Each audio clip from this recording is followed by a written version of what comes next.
A phone call real quick, guys. I'll be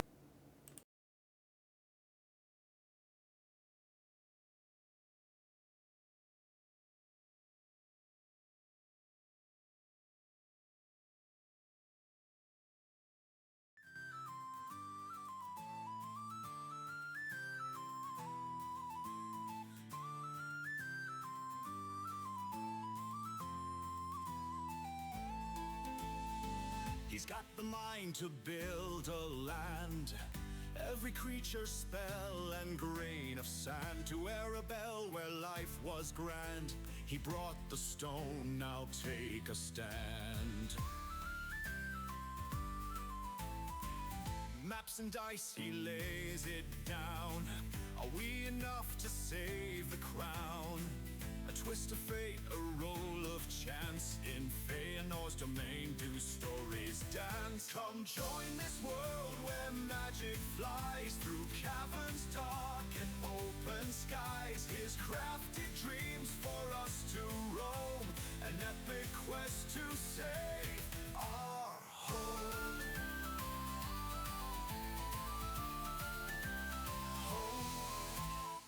He speaks with voices old and wise.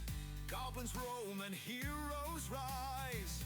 With every turn a new surprise, brought to us to fantasize.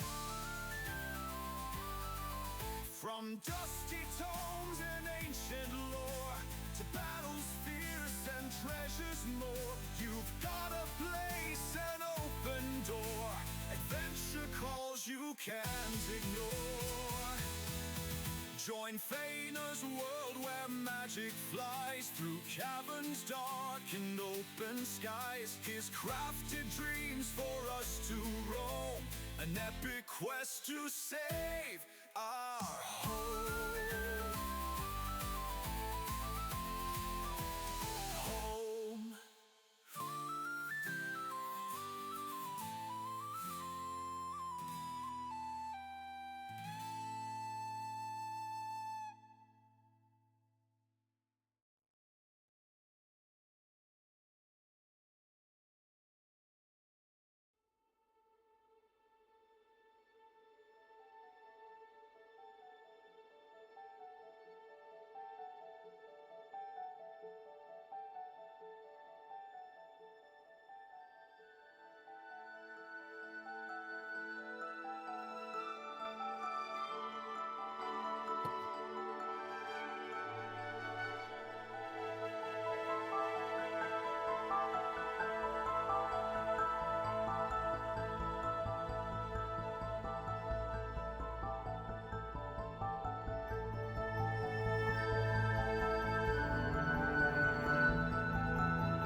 Or entangle. Yeah.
Nothing really to add. So I know that we are looking. Actually, we're looking for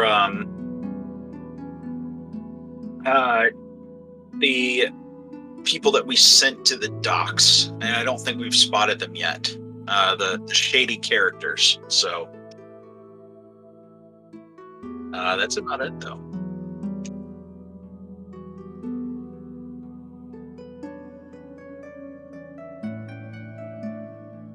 Sure. I had a little jog through the village and completely wiped out a little troop of hobgoblins on the way here. So got warmed up for the fight.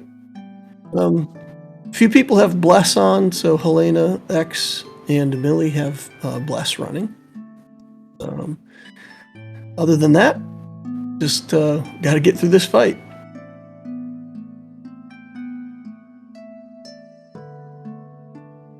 Yeah, not a whole lot to add. The battle commenced as we moved around the hill, and we noticed some bugbears. So,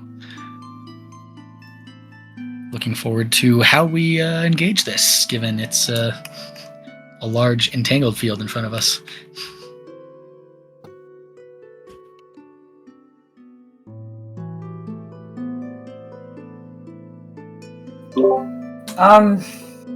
I don't remember anything. I hate to say it. I don't know.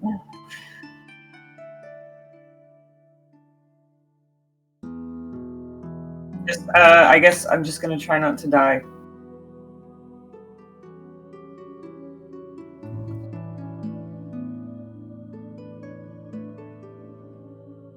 We can always run away when they start to get attacked. When everyone else dies, we're far enough away. We can run.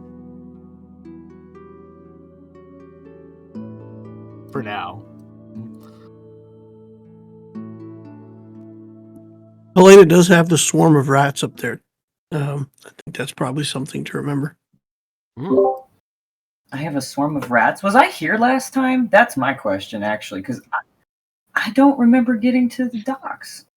Ben, we didn't get to the docks. We're still like away from them, but Okay, that's just where my map was. Let me zoom out. Oh yeah. Okay, now I remember. Now I remember the rats. That's why I got confused, because I opened the map and I see the ships and I'm like, I don't remember this. right.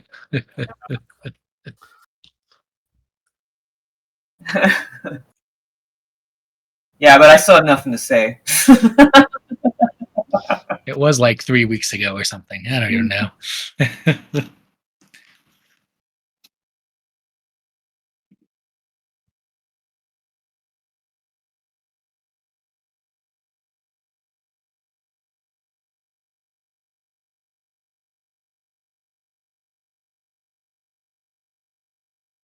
I think I got a sense looking at the map that this is quite the clusterfuck. There's a lot going on. Yeah, I'll figure it out. I'm worried about Lokag just facing off with like 20 dudes. But otherwise, I feel pretty safe back here.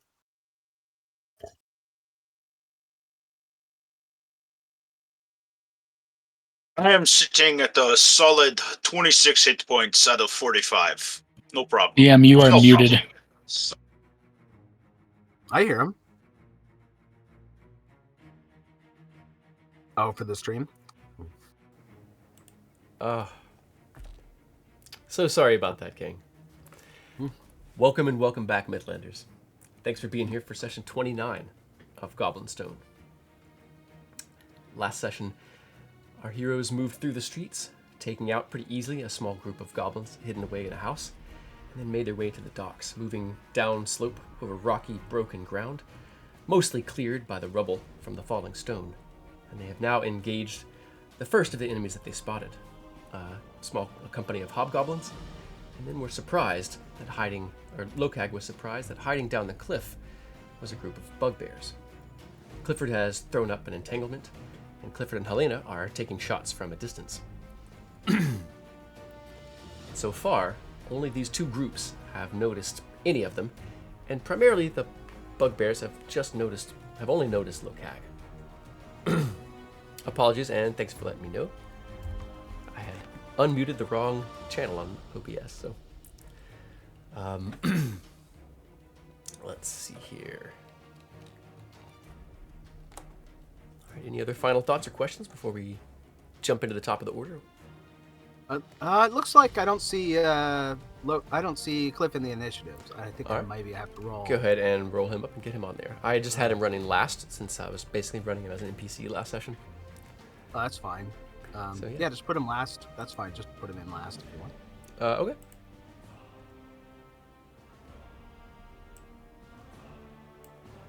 How about before the hobgoblins? Or the Great, bugbears? whatever. Some Whatever's of them clever. anyway.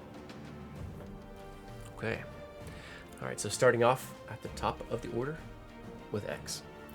Now, before we move X, I know we've got a box around Helena and Clifford to indicate that they're off the map. Where's Locat or Cliff X? Is he right there on the map, or is he somewhere else?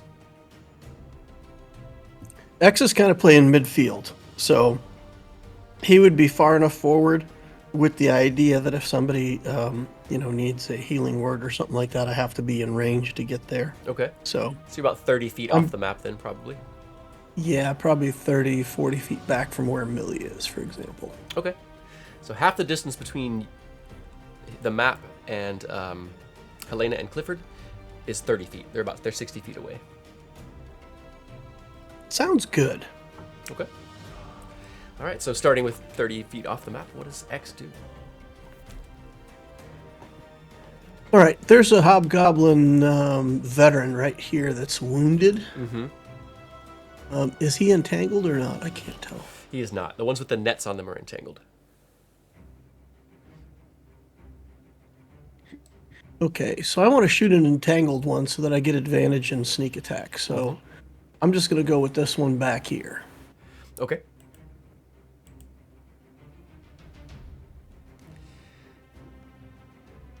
And just a reminder, I've got Rage of the Rat going on, so any enemies within 5 feet of me are advantaged as well for Oh, my teammates. okay. Oh, nice. That's up to X if he wants to spend his sneak attack on a wounded one or a fresh one. That's going to hit. Ooh. Yeah. Either one of them, but if you're rolling on this one, that 20 is definitely going to hit. Yeah, I'm going to stick with that. Nice. 15 damage.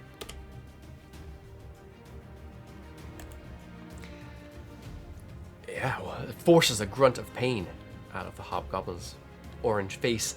It sort of turns, looking, kind of turns, it darts its eyes, swings its head around looking for you. And even from a distance, you can see the pain in its eyes. You nearly killed this thing with the one shot. The bolt stands out proud from its chest, but you must have missed the heart.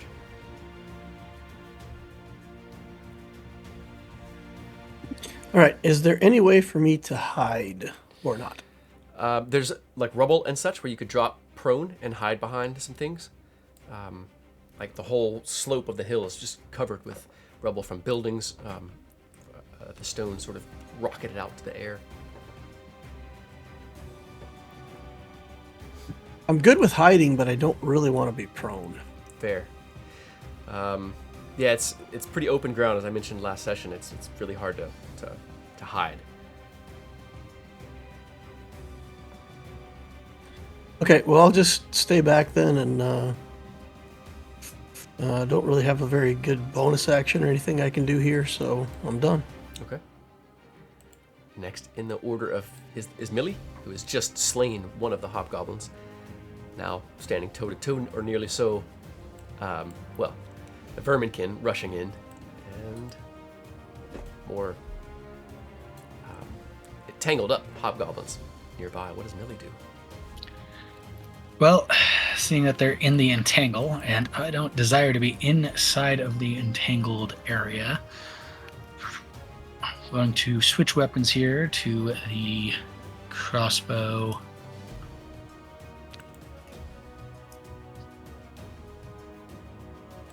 And fire at... I fire at the one kind of near to me here that the vermikin's attacking. Okay.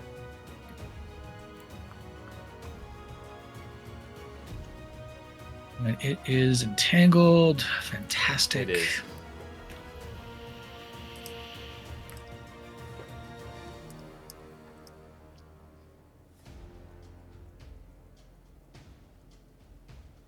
I have no idea what just happened. 22. 22 is definitely going to hit.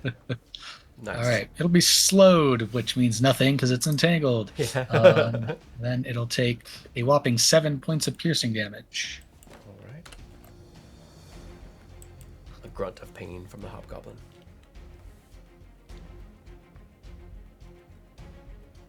Okay. That is everything I do. Okay. Any repositioning, anything like that? You know what? We'll start slowishly moving around the square. Okay. Nice. All right. Next in the order is Helena. Your verminkin up in the front already.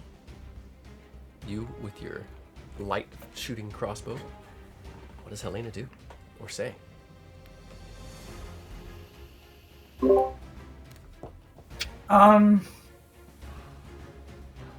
my vermin go this? No, they're in the order. Okay. I guess I'll just shoot a different guy so I can spread the disease. That's it. That's right. So I don't recall which ones I've shot, which ones I haven't. Now I think I shot the one that's in the by Locag, that one right there. So I guess we'll just go for the, I don't know, let's go for a bugbear actually. Let's go for the front left bugbear. Okay. So the only ones you can see, since there is a cliff, you're uphill, so you can see the ones further out near the veterans, Okay. but you can't see the 4 nearest the cliff. Let's get one of the veterans then, because that sounds like a pretentious name, really. Okay.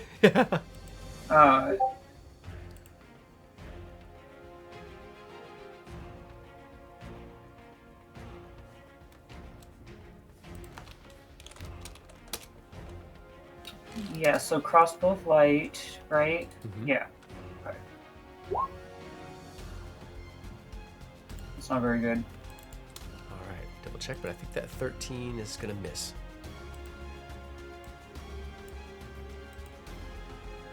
You have your inspiration if you choose to use it, You also have bless. and you have bless. That's right.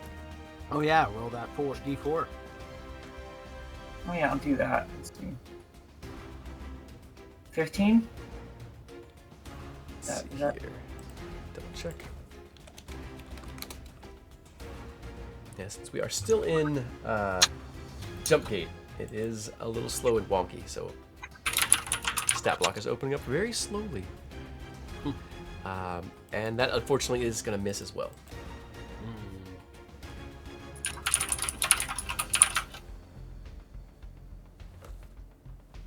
So you can let that stand, or you can use your inspiration and re-roll that. I mean, I hate using it so early on. Understandable. I'm just gonna. Feel that.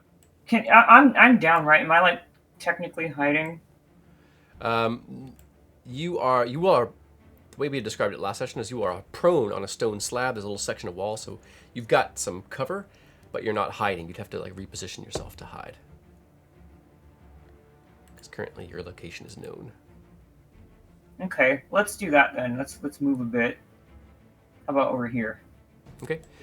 So yeah, but, again, you're 60 feet off the map, off to the east or the west. But yeah, so you move. There's check. Yeah, there's rubble kind of strewn all around there. You can move down the hill and get closer. You can move left or right and find another piece of rubble.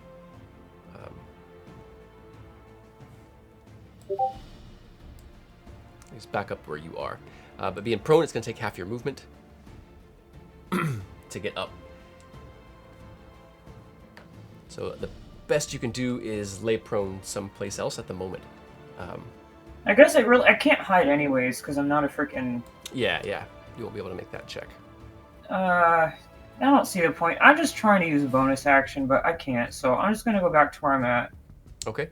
Lessons in So futility. you do have a bonus action, which is your septic strikes. Oh, I have to activate that every time? Yeah, it's a bonus action to use it. Okay.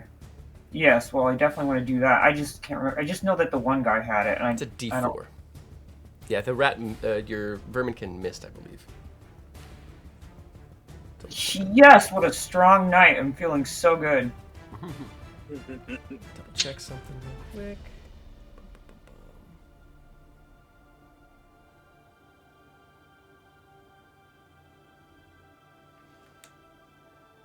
Just checking back over attacks from last session. Okay.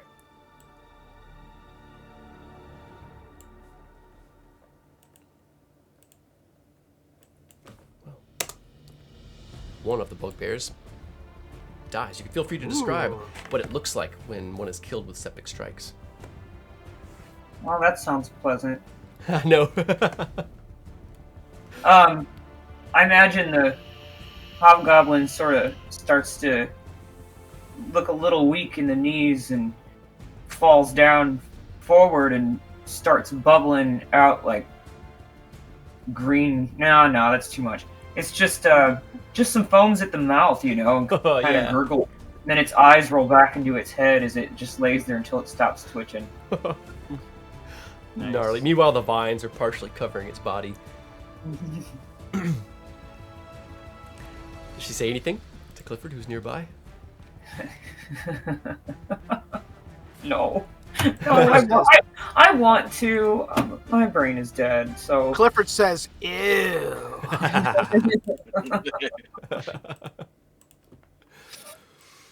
In a respectful, like impressed kind of way. Just more of that to come. Ew. So one of the veterans, moving, kind of, snapping and pulling at the weeds and vines, trying to entangle it, trudges forward toward Lokag. And that brings his longsword up and around, down with a strike toward, or sort of basically more up, I think, toward Lokag's shoulder. It makes 2 swings at Lokag. An 8 and a 21 to hit. 21 hits. Luckily for you, there's no living hobgoblins nearby, so it's just going to be 7 slashing. Right. It roars and shouts.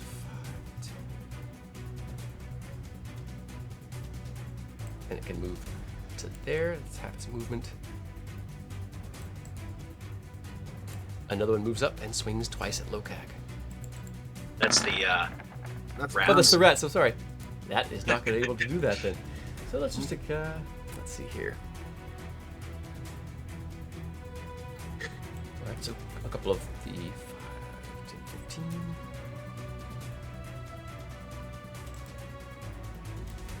Two hobgoblins. One climbing, both sort of climbing up the slope a little bit through the heavy entangling growth, and each swing once with their longsword at Lokag. An 8 and a 7. Luckily, Both miss. both are going to miss. That's right. nice. Down the hill, 2 of the hobgoblins ready and aim heavy crossbows. They stab their swords into the ground. They sort of drop their shields, which hang on straps, and use their object interactions to pull crossbows up, hanging down off their backs on heavy leather straps. And they both fire at the nearest Lokag. A 6 and a 16. The 16 meets beats. All right. There's going to be an extra 2 dice 6, however, because there's 2 of them are closer to you. Let's do it.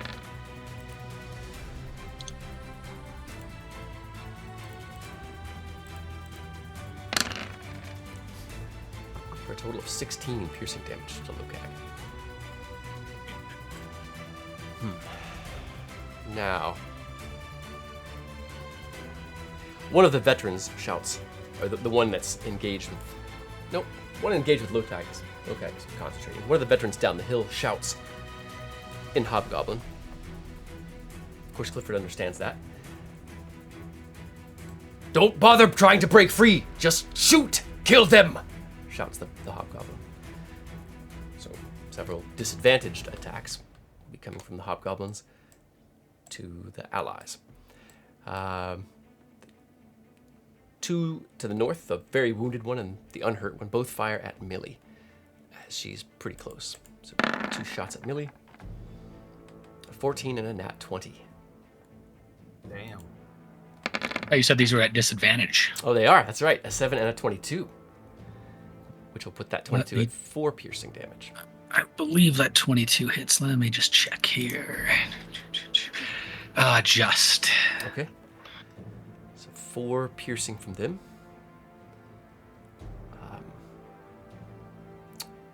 The next 2.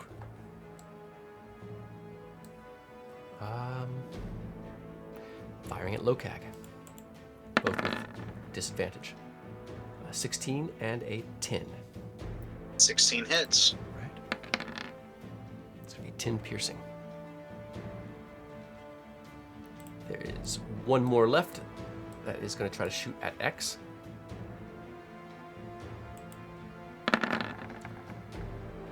For a 15 to hit. It'll miss. Nice. All right, that is the Hobgoblins. Next in the order is Lokag. Okay. Well, actually, these Hobgoblins probably would have moved back, trying to get some distance from you and some range. Other than that, everyone stays in the same position. I'm gonna take my potion of healing as a bonus action. So that should be just a regular potion of healing is 2d4 plus 2. Is that right? Yeah.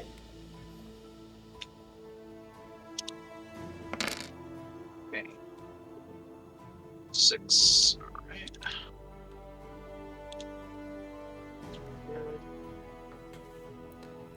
And then I will make an attack with my maul at the veteran.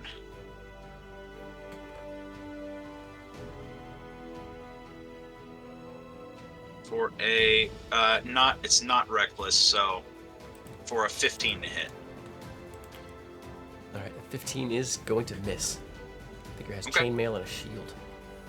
You're not All right. You're not blessed. No, I'm not blessed. Okay. You've got your inspiration. You can choose to use that if you like. Yeah, I will go ahead and use my inspiration. Roll that. For a 22 to hit. That's going to hit. Excellent. For, let's see. Let me see if I can savage attack for a little bit. We'll see. Okay. No, same thing. All right, 13 damage. You can feel free to describe or pass as you dispatch one of the veterans. Awesome. I think the hammer kind of hits him square in the chest and caves in the chainmail as he doubles over and crumples. Whoa. And then I'm going to both of these hobgoblins beside me are alive, right? Yes. Okay. They don't have advantage on me in any way right now, do they? No. Okay. I'm going to move away and take the attacks of opportunity. I'm going to take some steps back here. Okay. Because I got to get off that cliff edge or I'm going to die. There. Sweet. So the 20 hits. Okay. That 4 is going to miss. You can go ahead and roll the d6 for the mishap. See what happens to that veteran. Or that hobgoblin. 3. There's an X over one of the hobgoblins. I don't know why. It's the there's one an X. underneath. It's under them. Ah, got it. Take. As you sidestep, the blade hits a chunk of masonry, some rubble. With a metallic ringing sound, the sword snaps. And this one does not have a longsword anymore.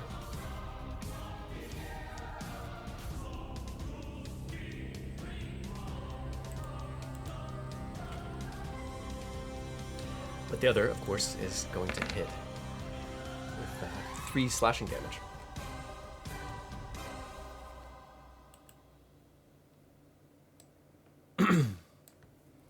Does Lokag say anything? No, I don't think so. Okay. Next in the order is Helena's Verminkin. Ready to spread that septic. Yeah. Let's take them to the hobgoblin that's just north of the other one. Okay. This one here? Yeah. Okay.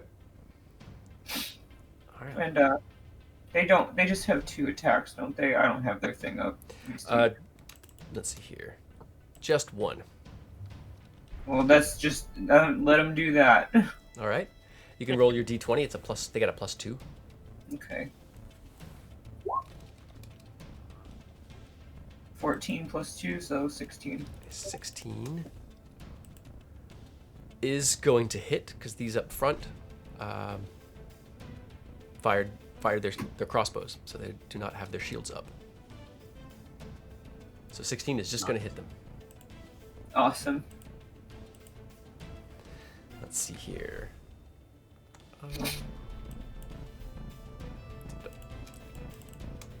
Things are moving a little bit slow on my end. Apologies. 2d6 piercing damage. To the Vermican? No, the Vermican does 2d6 piercing damage. Awesome. So you can go ahead and roll that when you have a moment. Nice. They're chomping away with their sharp, pointy little teeth. The hobgoblin. Well, yeah, you can see its kind of eyes go wide. It was already kind of looking warily and seemed to dismiss this rat firing over it, or turning away to fire toward Millie. But now as this thing sort of rakes along its back and bites into its posterior, it turns around, and now seems to be. Perhaps we'll focus on the Verminkin next round. But the Verminkin put in a bite, and this one is now susceptible to your septic strikes.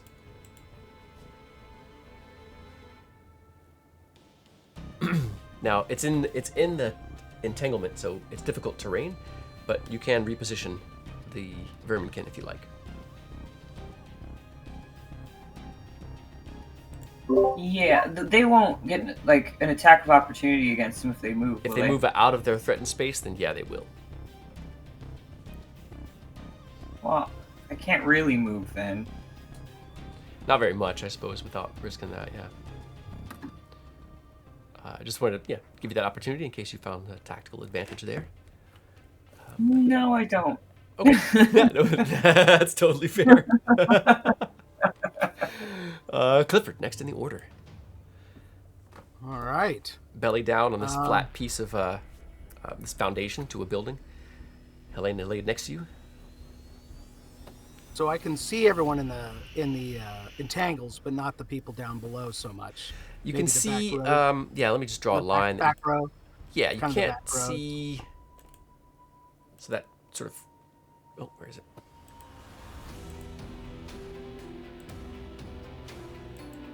So that sort of pink line. Beyond that, you can see the enemy, but these 4 you can't see basically because the cliff. All right. Well, I think I should pick off the ones around the vermin to give them a chance to get out of there.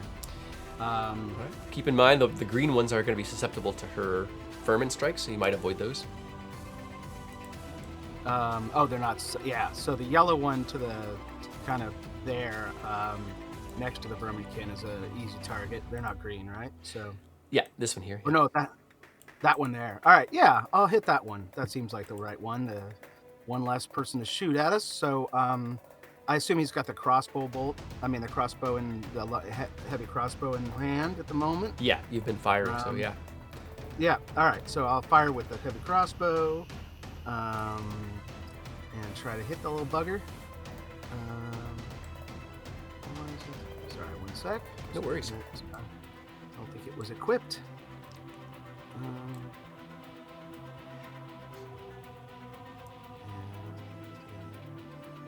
there it is. All right. Come on, baby. Oh, is there one that's yeah. Well, there's one that's entangled behind it.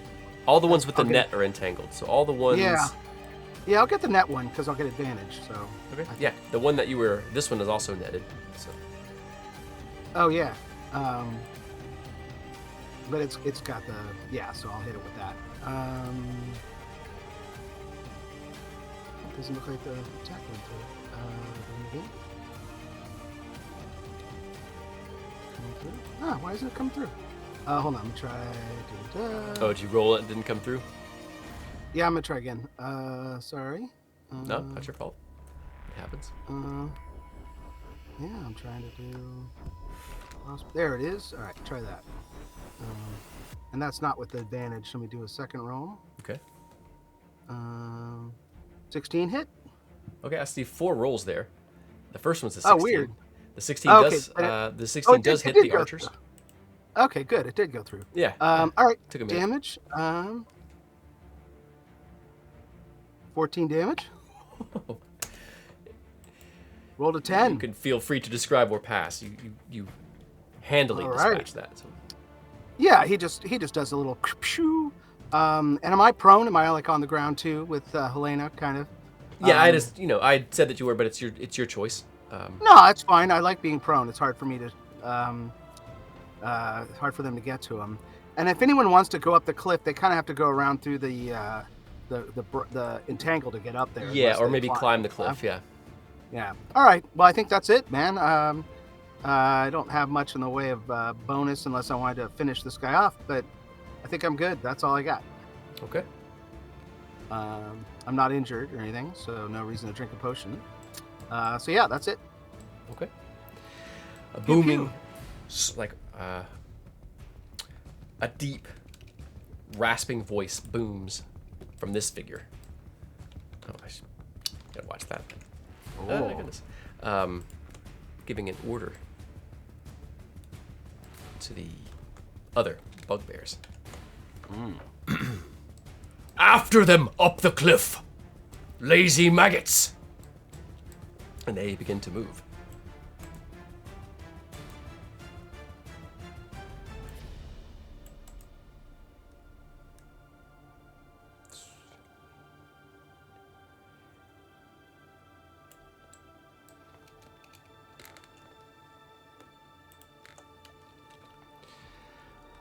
Sort of partially scrambling up, using the butts of their javelins to sort of scramble up the hill. 2 of them make it to the top of the hill and throw javelins. Lokag being the closest, they throw the javelins at Lokag.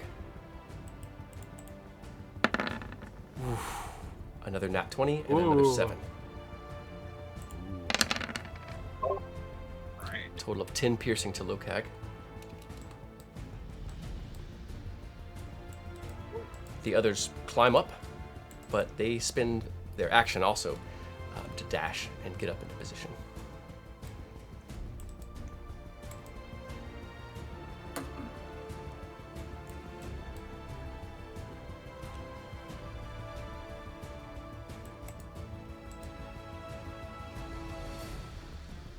Yep.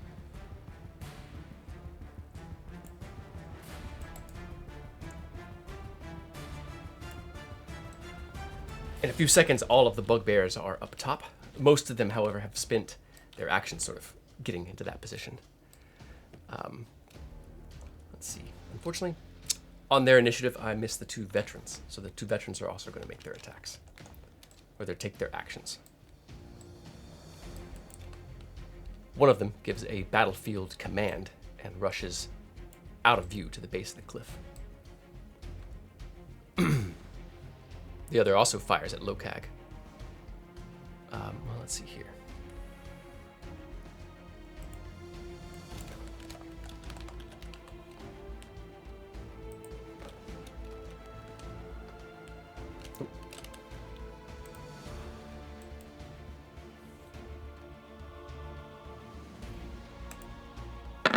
The veteran fires once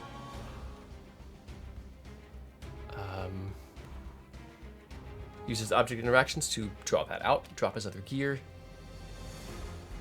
So he begins to reload and cannot make his second attack. He does, however, also dart back out of view at the base of the cliff. Beyond the houses, you can hear the battle commands of what sound like two hobgoblins. One from the south of you. I'll ping on the map before I readjust. It seems like it's coming from between these buildings here. The other shout coming from here. Now, those of you who can kind of see in between the buildings, you all could see crossbow fire begin to just fly out, sort of polished arrowheads sort of flickering in the pale sun as they arc down toward the docks. You hear a shout from the defenders, but only Helena and Clifford can see that a lot of the defenders, they drop back behind the gunwales of the ship after they fire. But Helena and Clifford, you do see a couple of the defenders take some grazing crossbow shots. One of them falls, seems to be bleeding, but somebody else rushes over to them. You don't think they're dead. Another volley of crossbows, and up from the south, and it looks like 3 more people take wounds. One does fall and doesn't move. So currently the other enemies are on the other side of buildings that you can't see them, and then they can't see you, which is good. But you're currently not able to distract them from trying to kill those on the ships. Back around to the top of the order is X. Okay, there's a hobgoblin here that's injured in Yes. yellow, right? Mhm. He's still entangled. So- Yes, yeah. Did not try to. I would like to attempt to finish him off.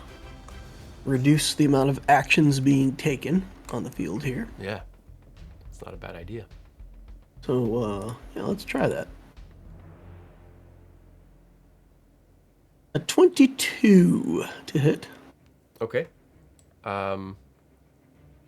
Why the advantage? He's entangled. Oh, that's right. Thank you. He's restrained. That's definitely gonna hit. Brain fart.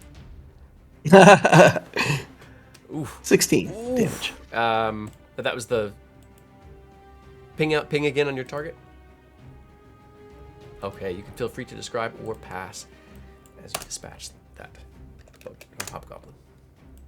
So all these bugbears are coming up over the hill, and X kind of has to bob and weave a little bit, and he shoots like right between a couple of the bugbears, and they dodge out of the way, and it goes right into the hobgoblin's chest. He's like, man, how did that even get here? Nice. And then X is actually going to move another 35 feet back, and I'll be like 60 feet from the battlefront here or more, and I will drop prone. Okay.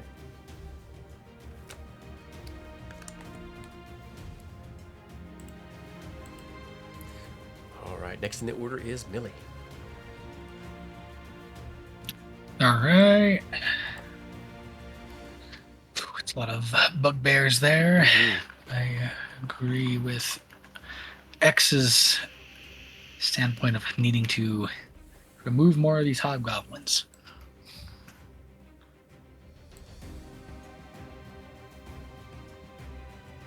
I'm going to take a shot at this hobgoblin here, Okay. whilst moving back towards Lokag. All right. Not a bad move.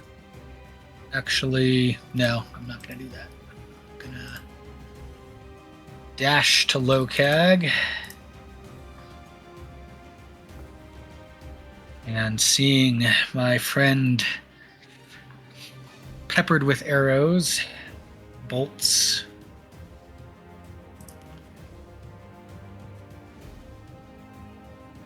going to, man, where did they put this? There it is. Lay on Your hands. sheets, yeah. 19 points of healing to you, Lokag. Nice. Wow, nice. Awesome. Oh, I feel it. It's cold. Why is it cold? I don't know. You're like the third person who's ever experienced this. Glowing gold. Yep. All right.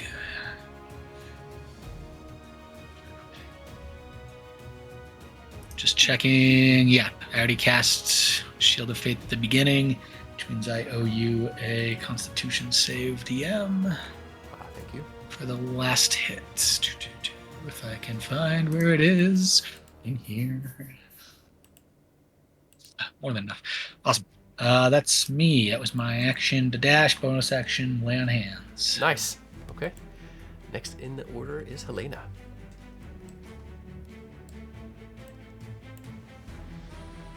One currently with your septic strikes. A whole bevy of bugbears that have just presented themselves. What does Helena do?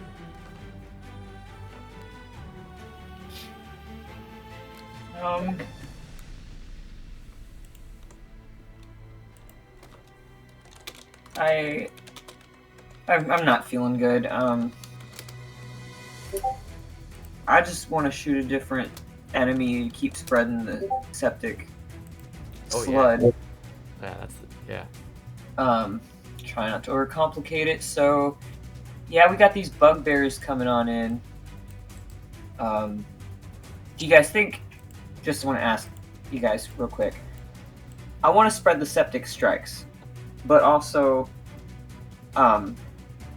should I focus like on elimination? You know, like kind of taking out one enemy at a time. Yeah, Everything tactically. Good. Everything you kill is one less action the enemies get to try to kill us. That's true. So. That's true. So we've got this guy that's in the red up here. Mm-hmm. Yeah. I think I'll just go for him. Yeah, either him or this other hobgoblin that your rat's about to attack. You know. Yeah, any of the ones with the net on them, you're going to be making advantage on your attack rolls against them because they're entangled. Okay. All right, let's go for the one in the red. Okay. No, that's not gonna hit. All right, you got that bless. And it's You also AC. have advantage. You also have advantage. Oh, that's right. Yeah. My brain's so short. It's all good. It's all good. Oh boy. All right, you got your D4 for bless. All right. 3, 17. That's a hit. Okay, cool. You can feel free to describe or pass as you dispatch one.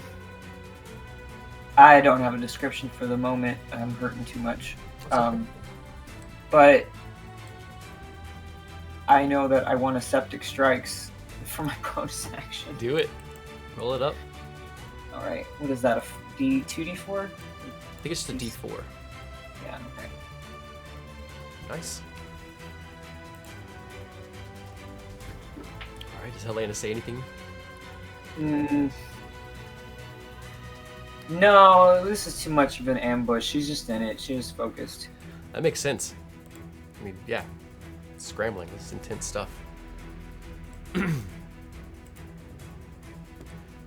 right. One hobgoblin moves. Another follows.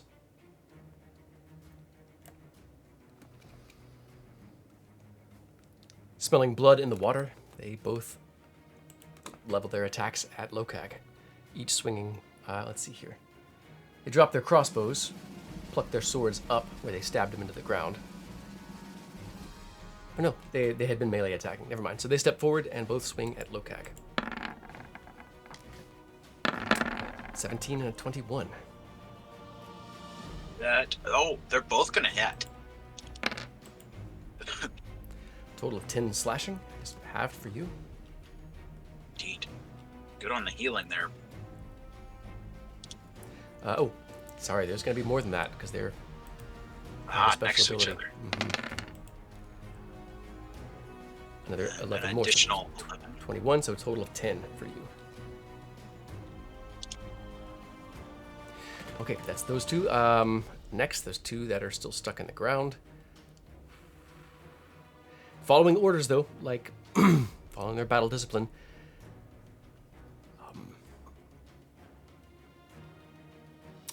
one veteran says, steps back to view and shouts, "The healer!" and points sort of past Lokag.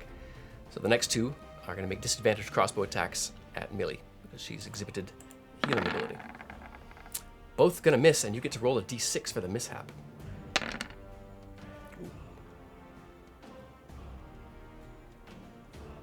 Okay. Man, I love that image. Millie's there healing Lokag, they're shooting at Millie, and Millie's like, whatever. Yeah, I feel like they just bounce off the radiant shield Yeah. that is up around me. All right. In fact, you can roll an attack roll for one of them because they hit one of their allies. Sweet. D8. Uh-huh. Make an attack roll first, so d20. I get a +3. Okay. 14. Oh, 14 is not going to hit their allies because they're heavily armored. So, one does hit the other, but it doesn't do any damage. Actually...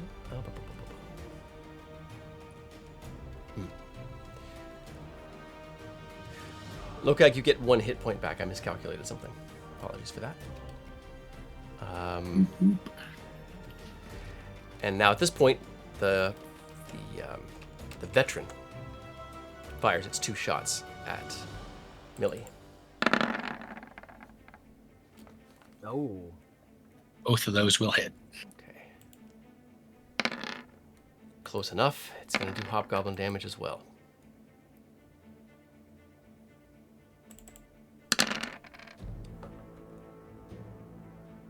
It's 9 to 16, a total of 22 piercing damage.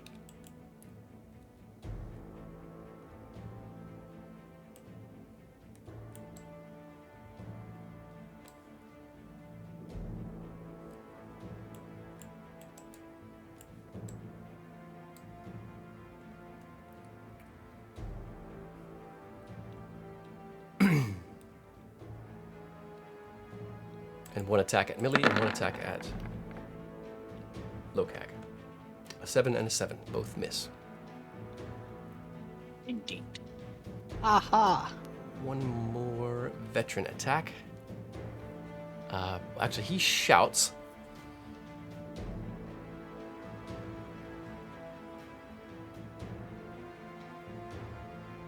Hold on just a moment.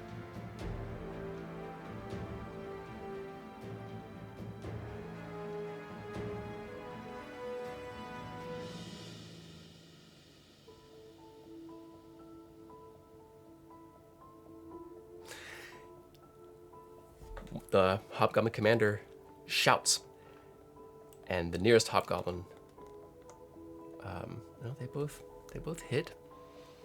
It's not within 5 feet. No, can't use it. So the other one steps into view.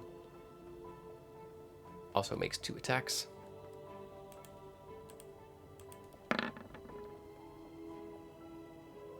Fires both at Millie. A 21. I think the closest thing that could hit. The 10 is going to miss you. Yep, Does 21 hit? that it does. For 2 piercing. Next in the order is Lokag. That guy doesn't get the fancy hobgoblin extra. He fired twice. A 10 and a 16. Wonderful. Yeah, their special abilities were not useful this round, so next in the order is Lokag. Okay.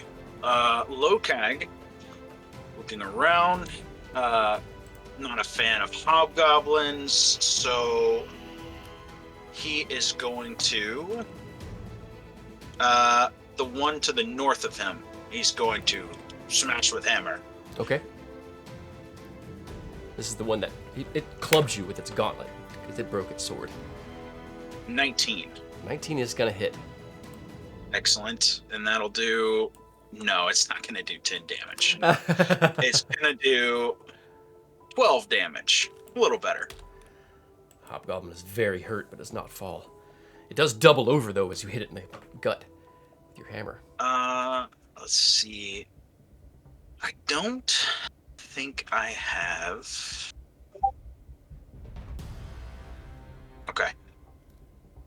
No, I'm good on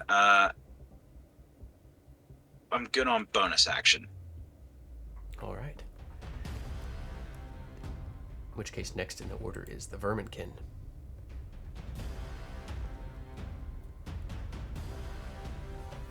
Where would the feral little creature go next? Move toward the other netted hobgoblin? Let's see here. The Vorpal rat. Right? Okay. Nasty teeth. So yeah, we'll just make a roll for it. Pon Pon is taking care of something. Taking care of herself really quick.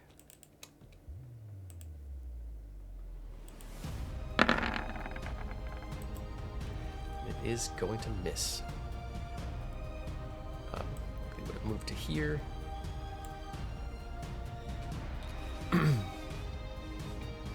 And next in the order would be Clifford.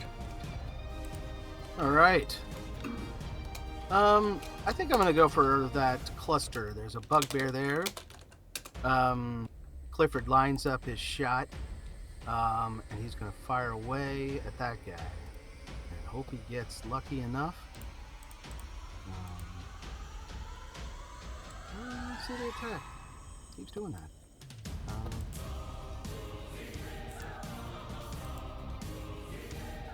Yeah, all right, we'll try again. Let's see.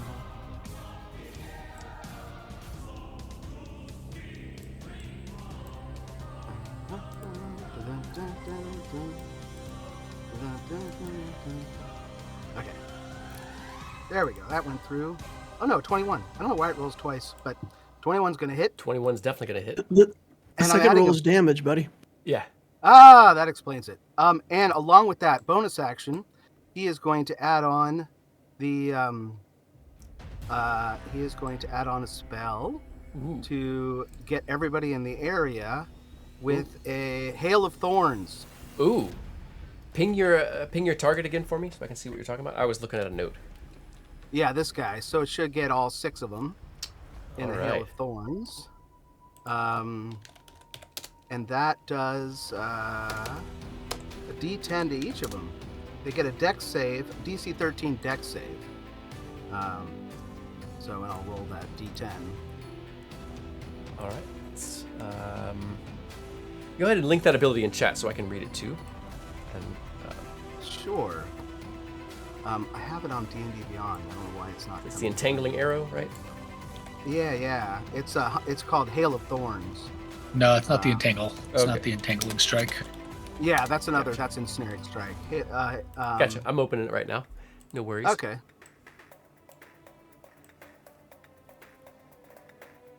But yeah, I can read it too if you want. Nice. Okay. I'm just looking at the The target area of the effect. attack and each creature of 5 feet of it makes a dexterity throw. Takes 1d10 piercing damage on a failed save, or half as much if they fail. All right. So the guy hit plus all of the other ones get. All right. So you hit ping again for me. This guy, the bugbear. So Okay. it should get everyone around him Nice. Okay. for 9 damage each, plus the 5. So 14 to him and 9 to each of the other guys. All right. I'm starting with say this one, going clockwise. Oh wow, they all made their saves except one. Huh. 2 of them. The first one and the hobgoblin. Oh yeah, cool. So they only take 4 then. And the ones that didn't save will take 9. And the arrow just splits into like a bunch of tangling brambles that essentially like split off and turn into a bunch of crazy arrows that all hit each of them as Nice. they fly through the air. They kind of splinter and crackle. And that's my bonus and my regular attack, and I am prone at the moment, and I like being prone. It's a good place to be. It's not bad. It's not bad. Not bad. I am really nervous. Now, are we actually that distance away, or are we further than we think? You are 60 feet away. 60 feet away. Yeah, that's fine by me. I'm a little nervous about my friends, but I'll see what I can do next round. That's it for me.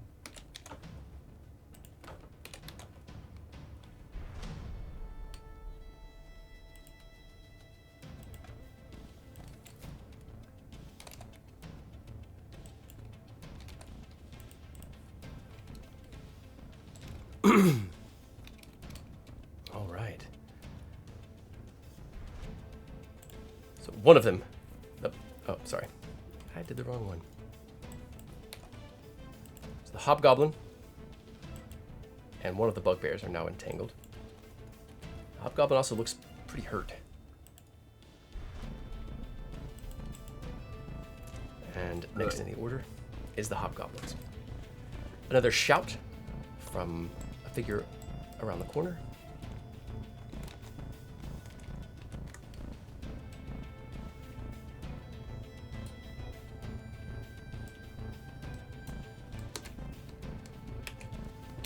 All right.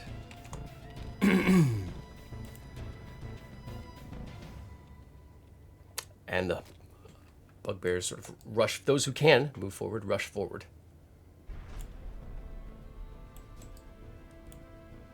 Ooh, they get an op from Lokag.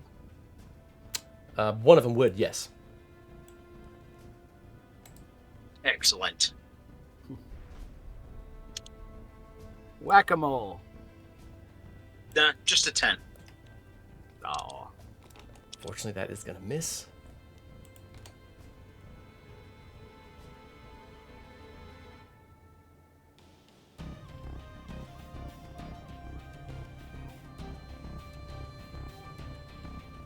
Okay.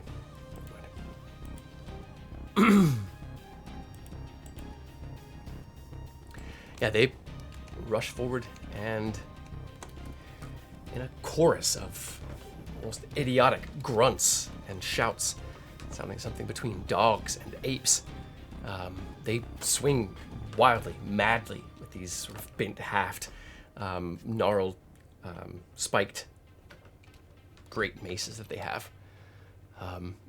They're massive weapons. They wield in one hand behind their rickety wooden shields. Let's see here. Be 3 attacks on Lokag. 2 hit. The 2 17s. Okay. Total of 19 piercing. And then 2. I'm going to use Stone's Endurance on one of them. Okay, on the 10. Reaction. Yeah. Good call. I guess I just 1d12 add Constitution modifier. Okay. So a d12 plus 3. Let's take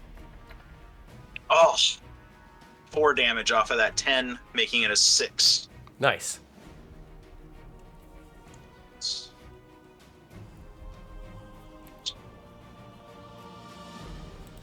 Checking my motion. This one can move and get flanking.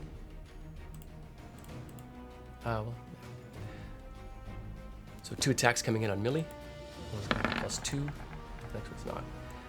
14 and a 21 to hit. That 21's going to hit. 21 will hit. Okay. For a 7 piercing. And then you all see this figure sort of slip away. This figure down to the south between the buildings. Gives another garbled shout. Keep them back! Kill them!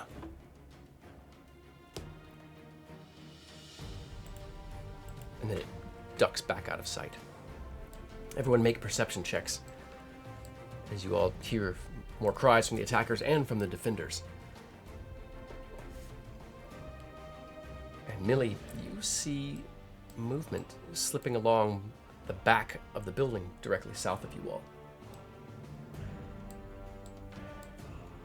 Clifford and Helena, you see them very well. 4 pretty well-known, 4 people, 2 allies. You see Tar and Wynn and the other 2 halflings. They're moving in your direction, keeping very low. But it seems like they're coming to help you. Doesn't look like they've been spotted as yet.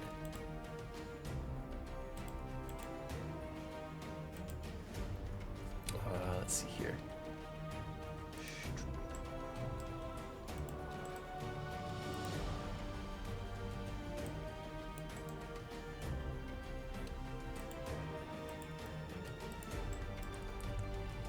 quite this far out in the open. What do you think, guys? Are these are the other two allies or not? I mean, I have a feeling we'll be backstabbed by Paling, but hopefully this is more immediate than his whatever the hell he's doing.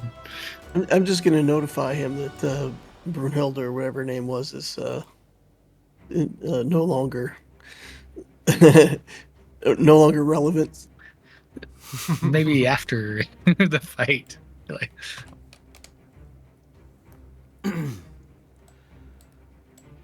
But they managed to come up, at least Tar and Win come into position where they can fire. They sort of look, you know, you can see them catching X, or the closest to them probably, catching your eyes. And they're not sure if they should stay hidden or if they should attack. So what does X indicate to them? Oh, X wants him to come up and help, for sure. But I do think it's... I think X would be inclined to tell him... man, I'm looking at my notes here. What was that lady's name? With the crazy arm. Oh, the bard?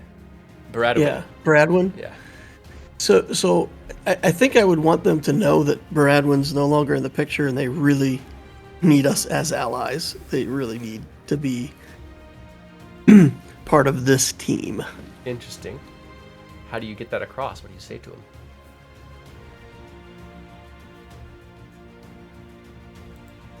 I think X would say something like, you need to make a choice. Your coven leader is gone. You need to join the good guys right now. Okay. Win gives you a confused look. Tar doesn't seem to notice at all. But you see that Palin and Uten both react. As, you know, they barely, almost like they stutter step a little bit. They, you know, kind of gets them for a second. And you can make an insight check based on that.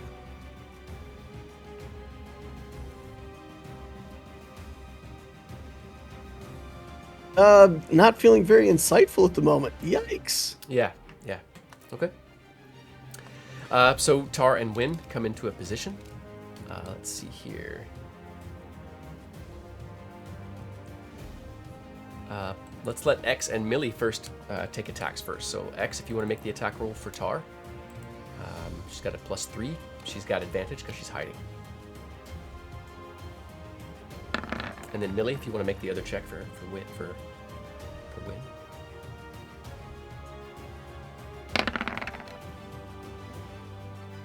And again, that's going to be with advantage. So that one's going to hit. X, that was a nat 20 on the first attack, right? Oh, Millie. Nice. Okay, so each of those attacks are going to hit. Millie, 2 die 6, 2 die 8, +3. X, a d6 and a die 8, +3.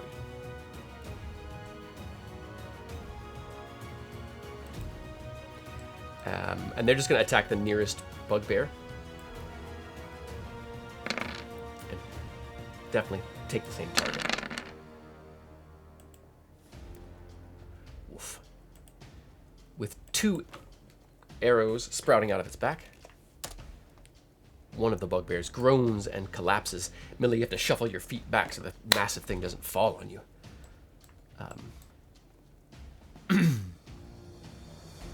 All right, let's see here.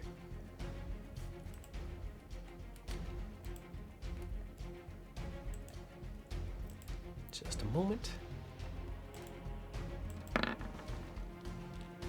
And Helena, if you want to make a roll for Uten, you can. Just roll a d20 for Uten's attack.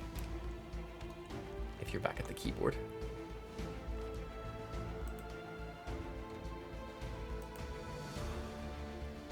Okay. You can roll that again because it is going to be with advantage. Because they're all hiding. Okay. Let's see here. Some Utes. All right, so with 14, it's going to be a 14, and I think that's going to miss the bugbears. Unfortunately, it is. They have their shields. But Uten fires and takes one right through the back of the head. In one shot, one of the bugbears drops.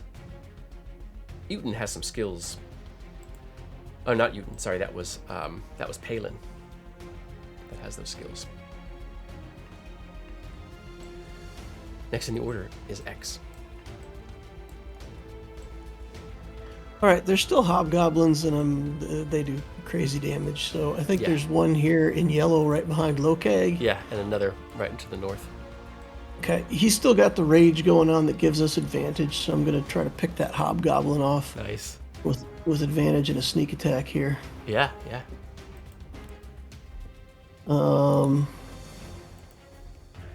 Well, it didn't roll advantage. So a 25 to hit. That's a hit. I'll roll again. I'll roll again just to Just see to if I see. get a crit. Yeah. Okay. Well, but 25 still gonna hit. Okay. For 13 damages. Feel free to describe or pass as you dispatch one of the hobgoblins. There's a whole volley of arrows coming in. There's like a bunch of halflings shooting everywhere, and X just kind of slides his crossbow bolt right in the mix. Goes right in beside Lokag and takes out that hobgoblin. Nice. Any bonus actions for X? Well, I really wish I could hide, but for now I'll just lay here, I guess. If you keep moving further south, there's a pile of rubble, sort of. Let's see if I can pin it Okay, down to well, the I've got south. movement and I've got rogue cunning action, so I have up to 70 feet of movement to stand up and shuffle. But I want to stay within, like, let's say 60 feet of the group, at least, Okay. so that I can always get up and move and still cast Healing Word. Okay. So just moving off to the south, probably, maybe a little bit past, the halfling crew that just came in. Gnomes and halflings, technically. Is that just one move action? Because then he'd have the bonus action to hide. Well, it would take, if he's going to dash, that would take his dash He to has to get dash. 70 feet away. Yeah. All right. Yeah, I don't want to go that far, though. You know Okay. what I'm saying? Yeah. I want to be close enough that I can move in and heal Lokag if he goes down. Right. Okay. All right. Well, next in the order is Millie. All right, this bugbear to my south. Going to try and stab.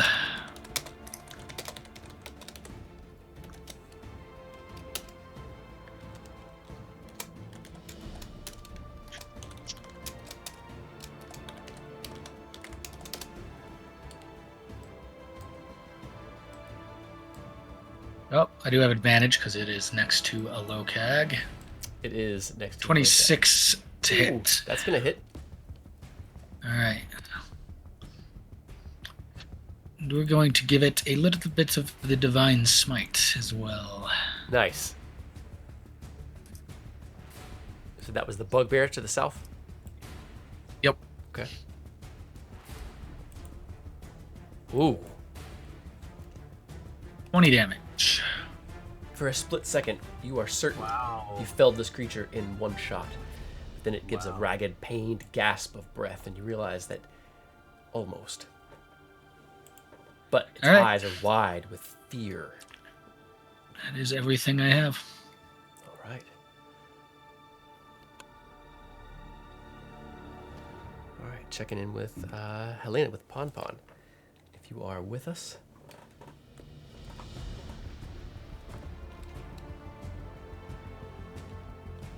It looks like she's not come back yet.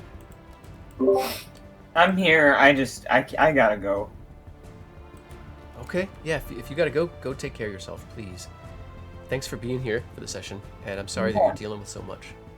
Yeah, y'all have a good night. You too. All right. Take care. Yeah. Take care, Pom Pom. We won't let you die. We promise. Thank That's you. right. Night, Pon Pon. Good night.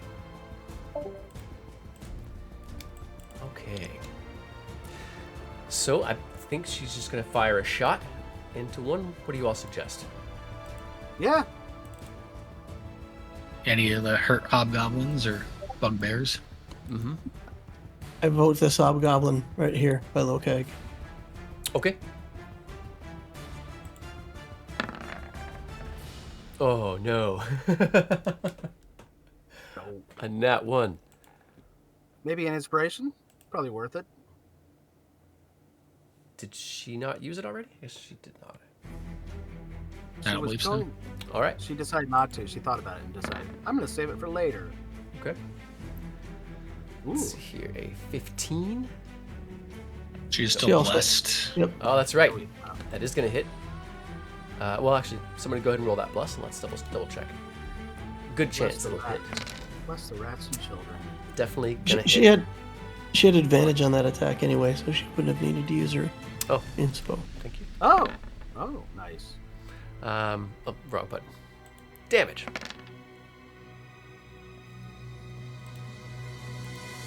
A shaft of light, which leaves a purple afterimage, just a bar across your vision, flashes through the air, and one of the bugbears collapses to the ground. Nice.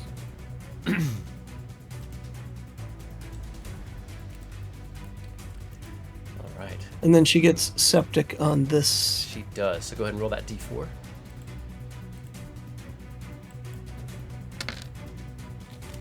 Wah, wah, wah.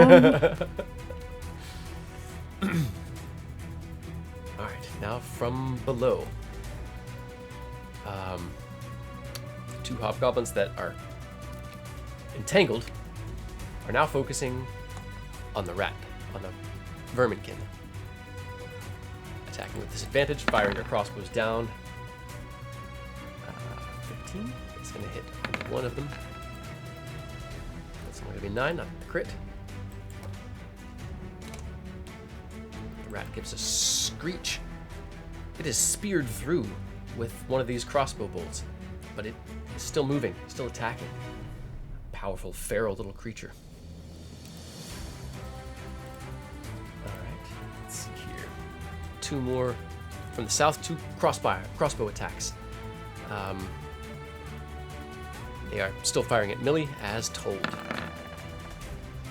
A 15 and a 15. Both gonna miss. They dart forward to the cover of the cliff. And the two veterans fall back! Retreat! And one fires 2 attacks at Millie, one fires 2 attacks at Lokag. First Millie. A 5 and a 9. Next Lokag. Wow. Lucky guys. A 6 and a 21. Oh. 21 hits. Let's see here. Double checking. There is an ally within 5 feet. So it's going to do that 2d6 also. Alright, I'm gonna use my No. other Stone's Endurance. Okay. Doesn't it what's that X? have to be a doesn't it have to be a hobgoblin? It does not. Oh wow. An ally of the hobgoblin. Yeah. All right. So That is take good. off 14. So reduce the 2d6 by 14. Nice. Okay. So that would have been 16. That would have put you at 4 damage, right? Nice. Um, Well, Two. you said 14, put you at 2 damage. well, so the Stone's Endurance is taking 14 damage off of whatever I didn't see the 2d6 rolled. So Oh, it just All- showed all up to that- me for some reason. All that damage counts as the attack. One attack, yeah. Yeah, it's all one. Oh, So that's 16 So it was- reduced by 14. got it. So it brings it down to 2, so to 1. Right. Cool. Raging, heck yeah. Nice. Got it. I got All right, I got let's it, I got see it. here.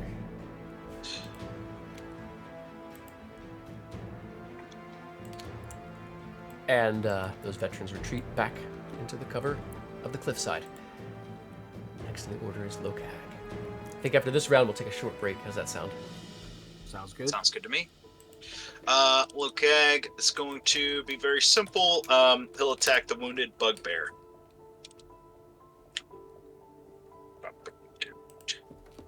Because there ain't no party like an overkill party. That's right. All right. I guess I am gonna reckless attack. Okay. So I'll open myself up to advantage. Okay. For 22 to That's hit. a hit. Right. And for let's see if I can savage attack this for 15 damage to the bugbear. And that's the wounded one, right? Yes. Nice. Right.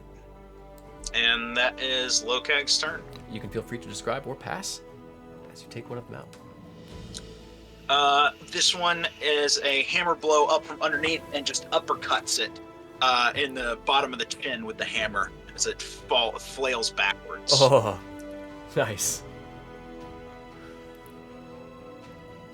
All right. Next is the Verminkin.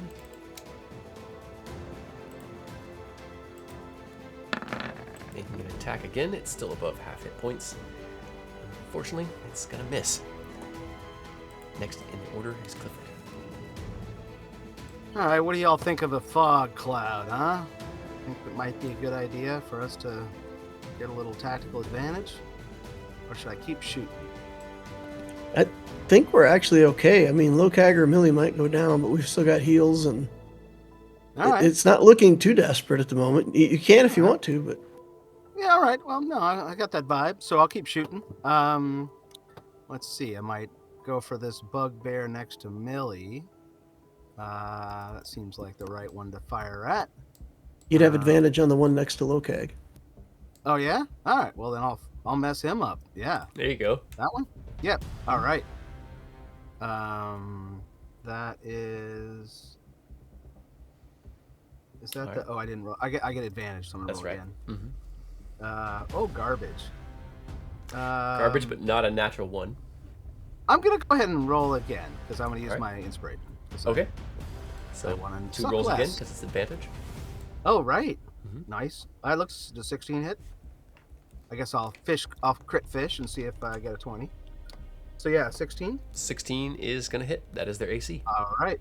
So that was 12 damage with that roll. Nice. And I'll go ahead and hunter's mark him if it's not enough to finish him off. Do you have your weapon mastery in that? Does that push him 10 feet back into those vines? I have mastery in the pistol, not in the. Not in the heavy crossbow. Unfortunately, that would be cool though. Maybe I'll switch things up eventually, but no. But I do have. I can do an extra d6, 1d6 with my another 2 Right. with favorite enemy. The bolt slams heavily into its lower, left hip. It would stumble back. It stumbles back just to the edge, sort of looking back warily at the churning mass of undergrowth. All right. And I'll move. I'm going to get up and start moving. So I can move essentially from 60 feet away to 45 feet away, essentially. Because I have to use half movement to get up, right? Okay. Yeah. So he'll get up and start moving forward Okay. a little bit. So he's sort of in front of the lane. Right. And that's it.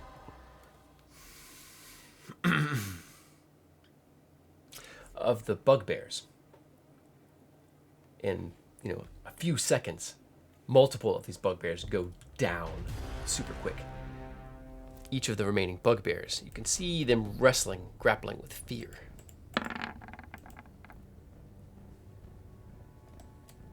One of them dashes away, provoking an attack of opportunity from Millie. Nice. It just, as fast as it can move, it turns and just starts dashing away from you all.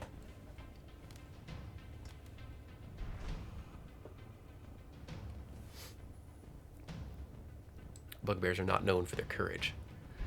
Unfortunately, that Only a 13. 13 is going to miss, unfortunately. You do have that bless. Oh, it's already in there. Okay. That's in there. Okay. So it moves off the map. You all can make insight checks. Definitely looks like it's done. But you can make insight checks to see what more you all sense. Millie, this thing is not going to come back. Not today. not anytime soon.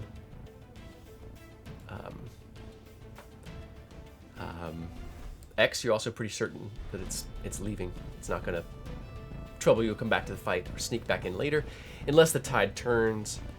If it starts looking really good for the enemy, that one might sneak back up and be part of the winning team. They're craven, at least according to some of the descriptions that you've heard. These bugbears in particular.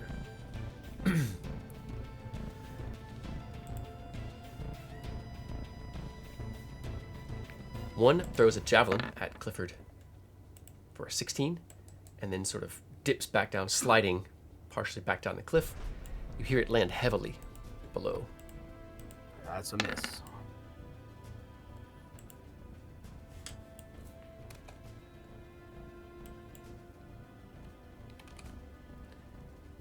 Yeah, you can hear it. It landed heavily.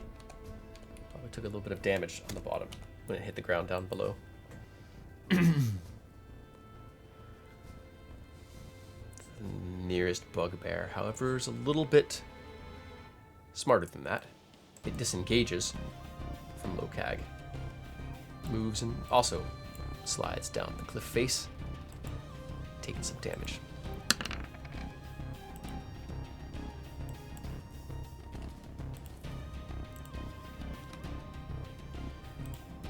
That's falling.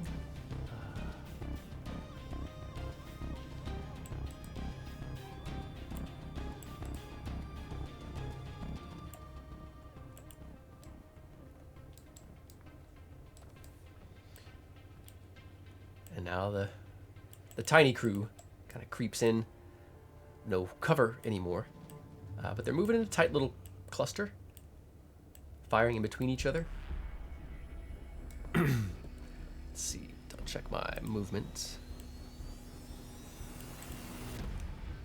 But not all of them can get close enough. Tar and Wynn can get into a position where they can fire at some of those down the cliff. But Uten and Palin can only attack the ones that are entangled currently. But they're in range to do so. You can each, let's see here.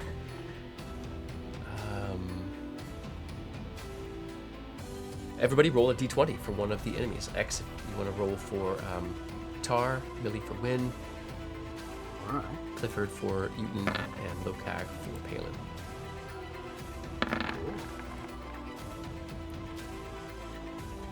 Alright, Tar and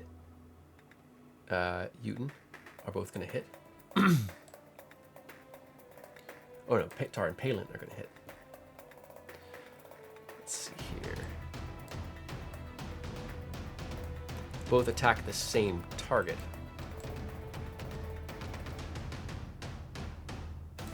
So actually, yeah, you guys can all roll those d20 again.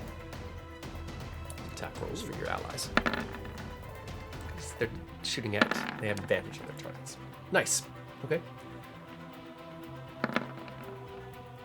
Oh, I got a 17 again. The standing hobgoblin is absolutely pin-cushioned. 4 bolts sprout from its chest, neck, and head. It doesn't have time to make a sound before it drops to the ground, its mouth agape, and the vines churning to quickly cover them. Your allies now sort of squat down low in the shadow of the building, their eyes sort of flickering over the battlefield and looking eastward. As you hear another shouted commands from the enemies, another silver cloud of sparkling bolts and arrows flying through the air from the enemy and from ally, hitting among the dirt, the warehouses, among the docks, tearing through the sail up above. With each volley, you hear, a nervous babble and cacophony from those defenders on the ships. And Helena, Clifford, from above, you can see that there's another sort of half-built boat that has a bunch of townsfolk in it that don't seem to be militant or combat ready, they're all sort of gotten onto the boat as if they're ready to just launch themselves out into the river to avoid the hobgoblins and bugbears that are slowly closing in. Again, you all kind of can't see where the enemy are, but you know where they are based on sight. So I'll put some circles here to indicate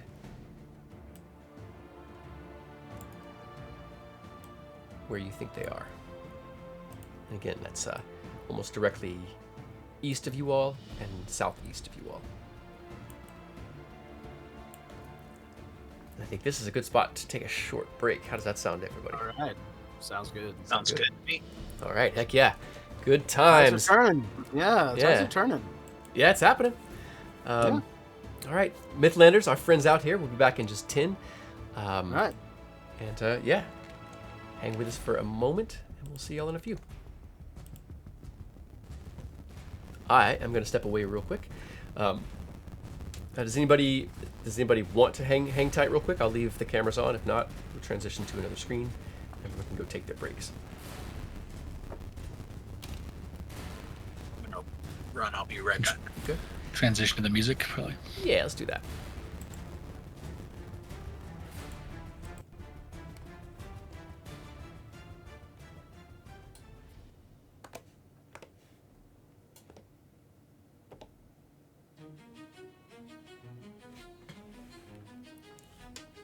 I'm master of the ring. It's no big thing. With my weapon I swing. Pain that I bring would make the bard sing. Some called me the king. You don't have to call me that. It was the name the fans had for me, you know. You can call me Lokag or just buy me another beer. I don't tell any lies. I'm massive in size. I think it's quite wise when my hammer flies. The naughty goblin dies. The pretty lady cries, but I can compromise. Because I'm really cool and like to do my thing. You know, you can call me Lokag or just buy me another beer. Oh, is it? Oh, let me fix that. I can dance like a guy, you laugh real big. I can snap you like a twig, put you in the brig. Okay. Oh, haha. I'm really not a fan of those day-type fruits. You know, you can call me Lokag or just buy me another beer.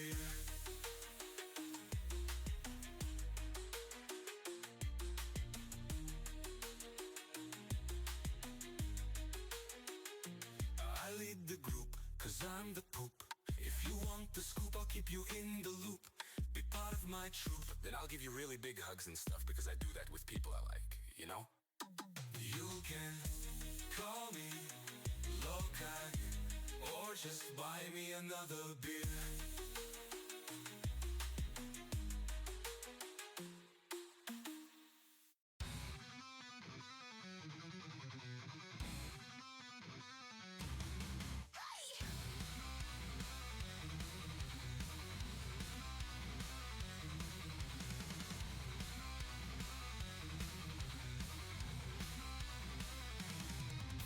Some love law, but me, I'm chaos.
shadows are one. I'm after a bounty, won't help them to run. They'll notice me when I fire my gun.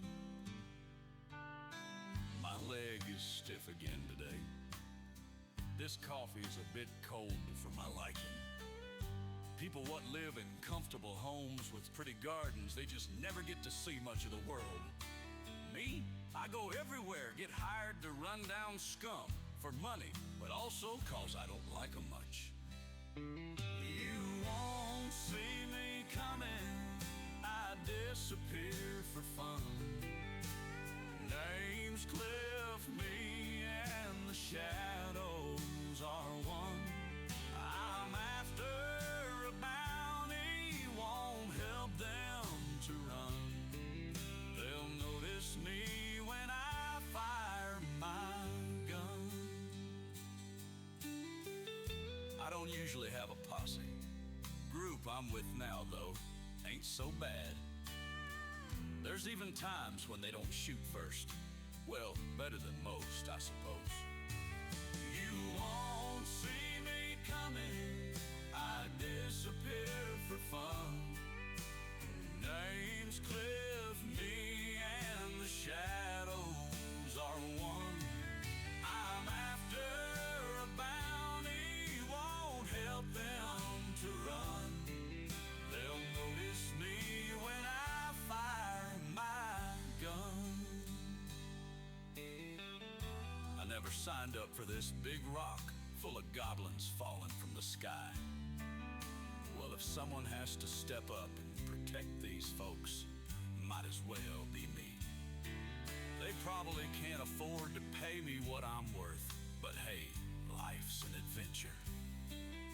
I really need to remake this coffee. You won't see me coming, I disappear for fun. Name's Cliff, me and the shadows are one. I'm after a bounty, won't help them to run.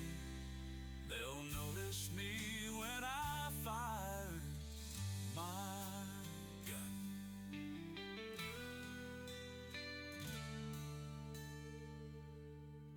See you folks back in the square.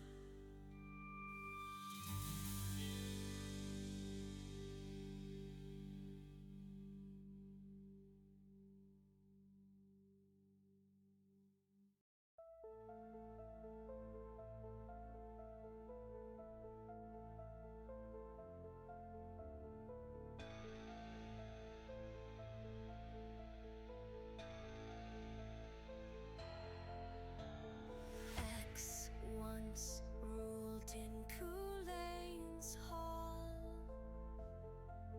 His light was brightest of them all. Fate's cruel knife in sudden strife severed his faith, ruined his life.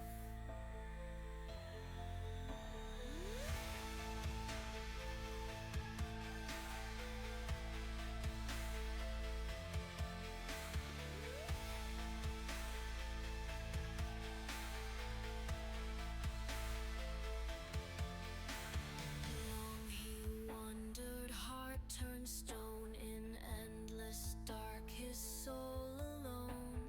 Hollow days turned endless night, no way back to the light. He fell against the gale, abandoned, lost and pale. In blackness, terror stride, all he did was hide.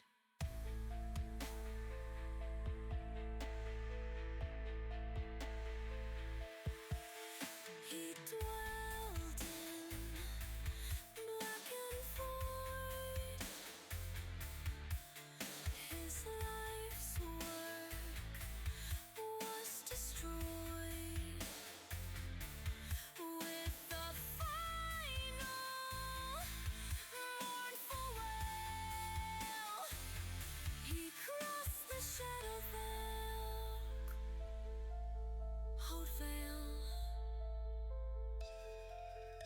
There's more for you to do, she said, and he was turned away. The frightful journey racked him. His skin turned ashen gray. She gave him ancient lore, miracle of widden root. He bound his soul with arcane tattoos, inked from head to foot. Has he found purpose once again? Helping, healing, blessing, guiding, making others. Now he stands against the gale, guiding souls across the veil. Through mist and fear he strives, balancing the sides.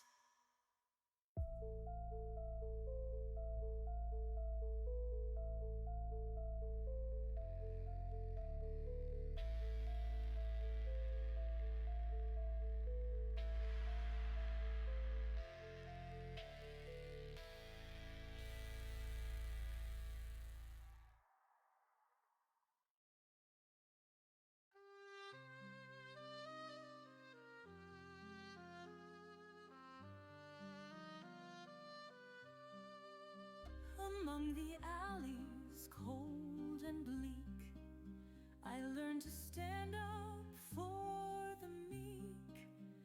Never one to start a fight, now called to breach its light. When that storm dropped on Arabelle, they had me headed for a cell. Bridget made her first demand to break my chains and make a stand. I'm champion of Bridget's might. I carry her flame shining bright. Justice by day, peace by night. I vow to make this right. Once an urchin, now I glow with the strength that will not fade. I don't know why she chose me, but I'm glad to be her blade. I won't forget my former life, filled with hunger, pain, and strife. For those abandoned and alone, I'll be your hearth and home. I'm champion of Bridget's might. I carry her flame shining bright. Justice by day, peace by night. I vow to make this right.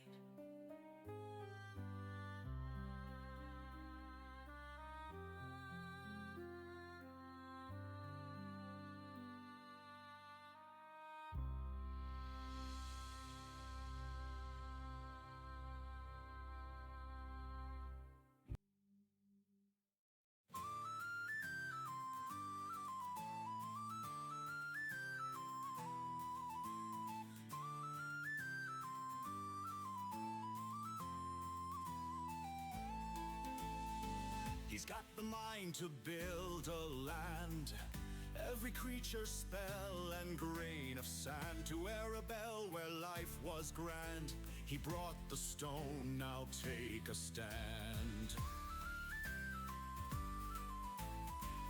Maps and dice, he lays it down. Are we enough to save the crown? A twist of fate, a roll of chance. In Feanor's domain do stories dance. Come join this world where magic flies through caverns dark and open skies. His crafted dreams for us to roam, an epic quest to save our home.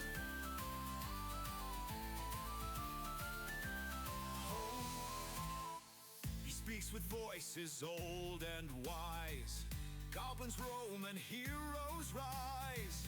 With every turn a new surprise, brought to us to fantasize. From dusty tomes and ancient lore to battles fierce and treasures more, you've got a place, an open door. Adventure calls you can't ignore. Join Feynir's world where magic flies through caverns dark and open skies. His crafted dreams for us to roam, an epic quest to save our home.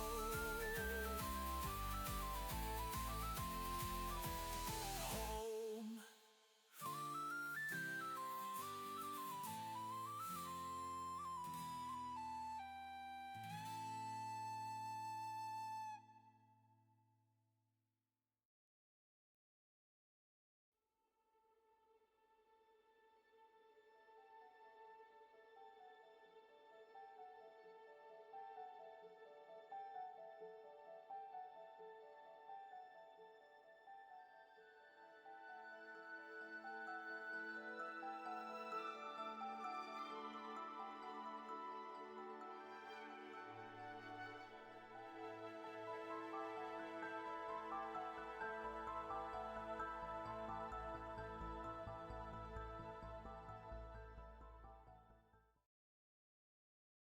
Probably my favorite. A Sorcerin is your favorite? Oh God, Sorcerins are just over the top. They're ridiculous. I prefer Sorlocks. Sorlocks are great too. I really like Paladin Warlock. It's really fun. Yeah. Yeah, it's a fun combo I think to that's play. mine because that one makes the most sense to me. Where it's like, hey, blood has magic, but you also became a paladin. Yeah, just like Why? they're like the ultimate. Like you're hedging your bets. You know, like Yeah. you might take another class, another level in Druid, and just you just want all the powers on your side. You know. I think even just one level of sorcerer is sweet because you just get a bunch of little cantrips and little things that you can do. And, when you're level 11, then it's like, you do 3d8, with some of the stuff. So some of those little cantrips just are just an amazing bonus when you're just adding it on. Because I feel like paladins sort of they run out of steam at a certain point. So it's nice to kind of swap 6 Well, they and don't 9. even gain steam till level 11. So. Yeah. And then they quickly run out of steam after that. They're really good through level 11 to 14. Yeah. Paladin level 6 is game changing, though. I mean, that the Paladin The aura is aura gonna of be nice, protection yeah. The is aura is gonna like be- one of the most statistically game breaking things there is. Yeah. Yeah. Oh yeah. Well, let's get them all in here. I would love to get my second aura, but I think that's 9. I can't remember. It's been a while. Yeah, I think the events of Goblin Stone will probably be finished by then. But that's not to say there aren't other things that your characters will want to or be required to go do. Looking at you, X. Laughing at you, DM. Laughing at me? He assumes we're going to live that long. No, just the idea that we're going to be done with this by level 6 seems far fetched. Oh, before level 9, I said. Is what I meant. Before level That's what I was 9. referring to, yeah. Yeah. Level 6? Probably not, unless you all just like make a beeline for the really deadly stuff. But before we get on to the really deadly stuff, let's jump back into it. Anybody have any questions or anything? Want to say anything before we jump back into it? Now I jump off cliff. All right. Well, Cliff. let me get rid of this relaxing music. Out of here. All right. Let me juggle some screens, get myself back in order. All right. The top of the order is X.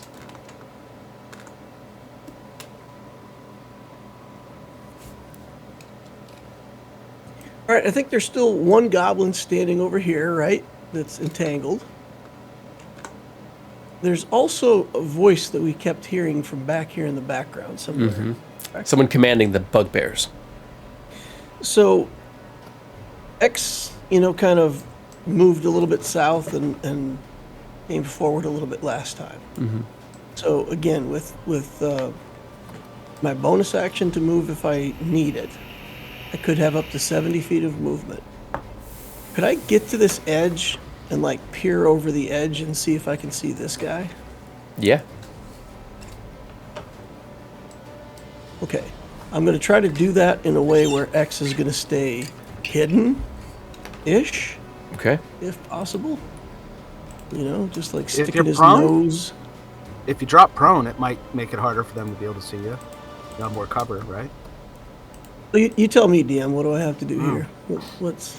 So yeah, there's no real cover, so except the edge of the cliff. So yeah, being about 2 feet back from the edge of the cliff and going prone would give you a cover and allow you to lay your head down and totally break line of sight. If they're not looking at you, no one sees you, then you could hide there as well. Okay, I'll do that. I'll creep up to the edge and I'll see if I can see whoever it was that was shouting from over here. Okay. What is your passive perception? Passive perception. It's pretty good. Like 17, I think, or 18. Nice. Excellent. Then you see, great. roughly in between the two buildings, a bugbear in a sort of mounded, like they've got massive shoulder pads or just layers and layers of cloth and armor. They're sort of almost just a shambling mound of cloth. But you do notice that there are, you see a brief moment, the sparkling of a shining steel strangling cable or strangling cord, like a rope around its neck. You would suspect this is another bugbear priest. Let me show you on the map. They're hiding, but you can see them. I have these really cool, shiny, blessed arrows. Yes, you do. That I'm supposed to use to dispatch leaders. Mm-hmm. And I think this is a wonderful time for one of those to smash right into this guy's skull. So that's what X wants to do. I think that's a fantastic idea. Am I hidden-ish or advantage or no Let's see, advantage? did you make a stealth check? I did not yet. All right. I can make one. Then you would need to do that. All right, here we go. 18. Okay. You presume that you're hidden. The bugbear is not looking in your direction. They're mostly looking toward the docks at the moment. Occasionally they'll glance back to see if their allies are showing up. So then this plus whatever that arrow is going to do additionally. 25 to hit. That is going to hit. It's going to maximize your personal damage. So just calculate with your sneak attack and everything else maximized. Okay. And we'll do an additional 6 dice 6.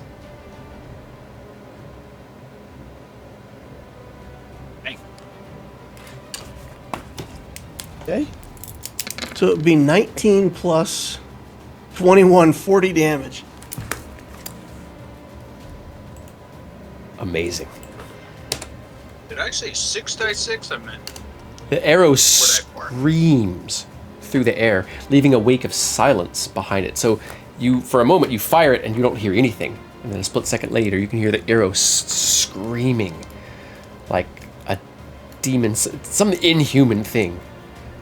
The air ripples, turns a flat gray in a sort of trail behind it. As it slams into it, all of that sort of gray trail seems to slam into and over the figure's skin. Their skin turns an ashen gray almost instantly. They stumble back, they're making a choking sound. They don't fall, but you can tell they're incredibly hurt, and they may not be able to breathe right now.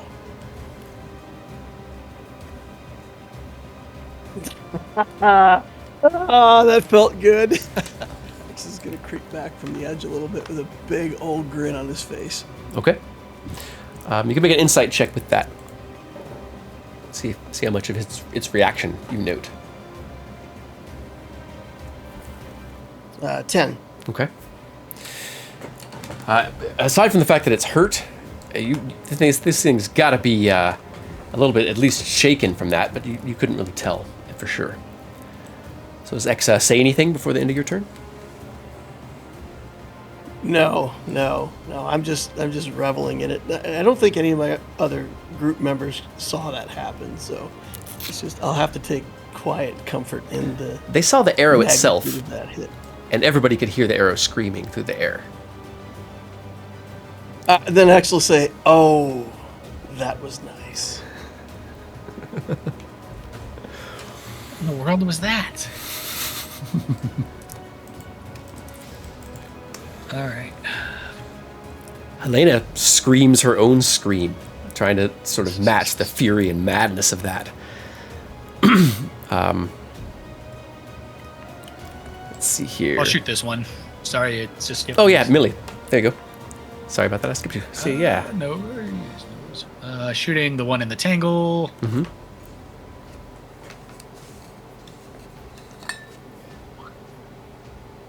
24 to hit.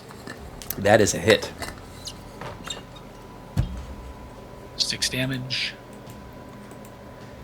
That's exactly its remaining total. You can feel free to describe or pass. I think it was focused on the vermin, just running around. Millie sheaves the sword, retrieves the crossbow, and just boom, fires a bolt into this thing's upper neck, right at the base of its head, and just drops it. Nice.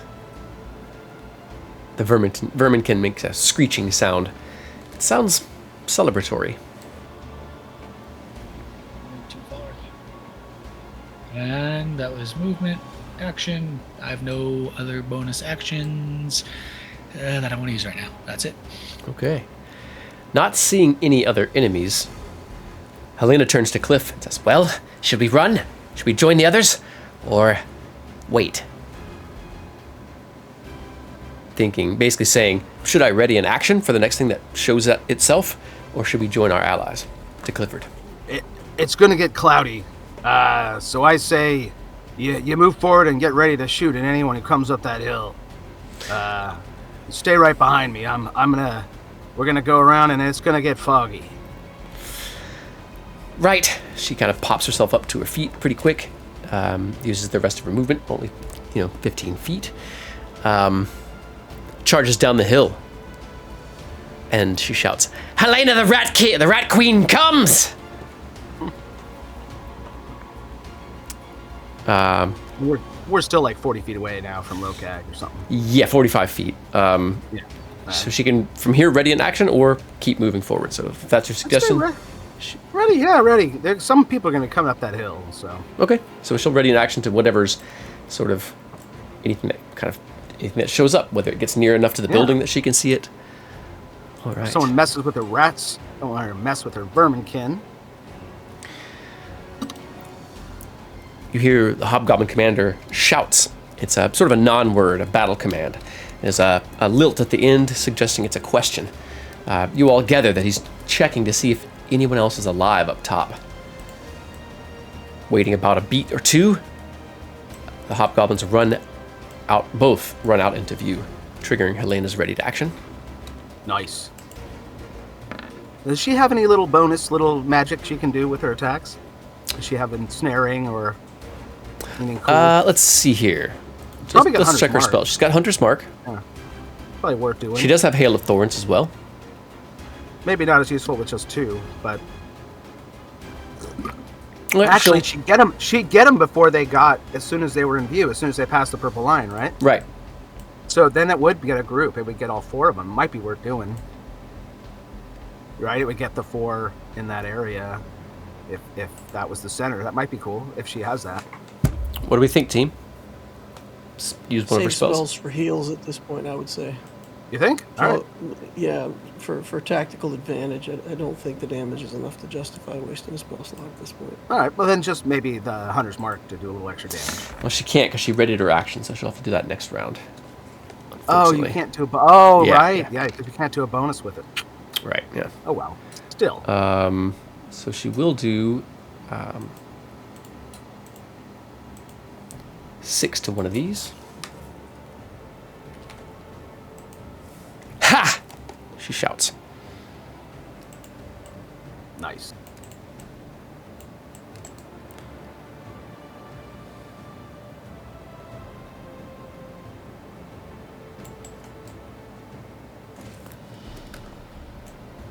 So that would be 30 there.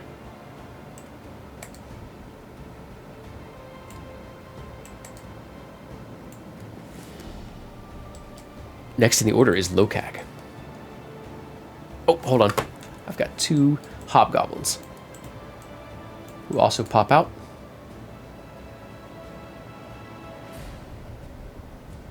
They just do the whole thing. They pop out and they attempt to fire, I think.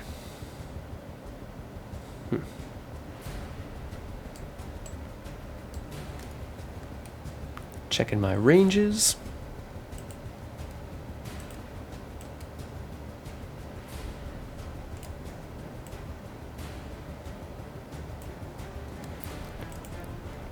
All right, firing at Lokag.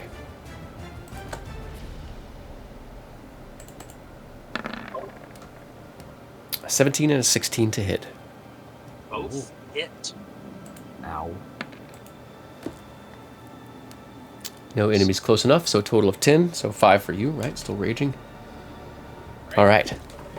And no allies close enough to trigger that extra damage, so Lokag. Can Cliff drop concentration anytime, or does it have to be his turn? Anytime. Anytime. That's how I run it, and I'm pretty sure that's rules is written. I think that's true. Certainly how Baldur's Gate 3 does it. No, I'm just kidding. Well, and sometimes people say, "Oh, you can use reaction for it," but at the very least, you should be able to do it. I think it's just not doing something, It doesn't take movement to drop prone. You just pick your feet up. Same thing. Exactly. I could just start thinking about baseball. No, then it'll last longer. Exactly. He's gonna run and he's gonna baseball slide down this hill Nice. and pair up with the. I'm sorry, wrong one. Pair up with the bugbear there. I'm sorry, I baseball slid down the wrong side. All right. No worries. So he's gonna baseball slide down the hill, and he's gonna kind of like do that little hop up. He's gonna find like a rock with his heel, pop up onto his feet, come in swinging at this wounded bugbear with reckless attack. And he's gonna just throw all his weight into a maul attack. That for hitting a 17 to hit. 17 is going to hit. All right.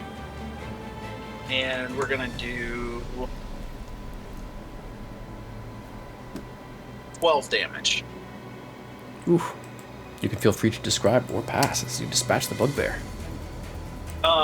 As he like slides down the hill and tips up, he just brings the hammer around in a baseball swing, and just actually the bugbear's head is like off his shoulders. It's loose from his. He decapitates a bugbear with a blunt. With a hammer. Nice. Gnarly. And he just as his headless corpse is squirting blood and drops. The other bugbear is right behind it, and Lokag is smiling with blood covering his face. And looks at him and he goes, "One more to go." Yikes. Its eyes are certainly wide, darting around looking for escape.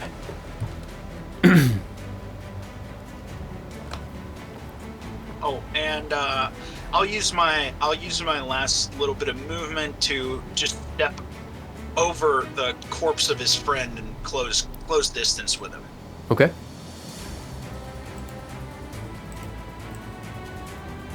And that'll be my turn. All right. The verminkin, without a target, moving sluggishly through the churning mass of vines. I'll drop the vines. Oh. this Well, point. then, in that case, it can make its full movement. I got the hint. kind of scrambles down the hill. The vines help the rats. Like the vines turn into like chutes and ladders and kind of assist them. And they twist and open up and kind of do a Moses thing where they part the ways before they disintegrate. Sorry, jump gates being kind of wonky.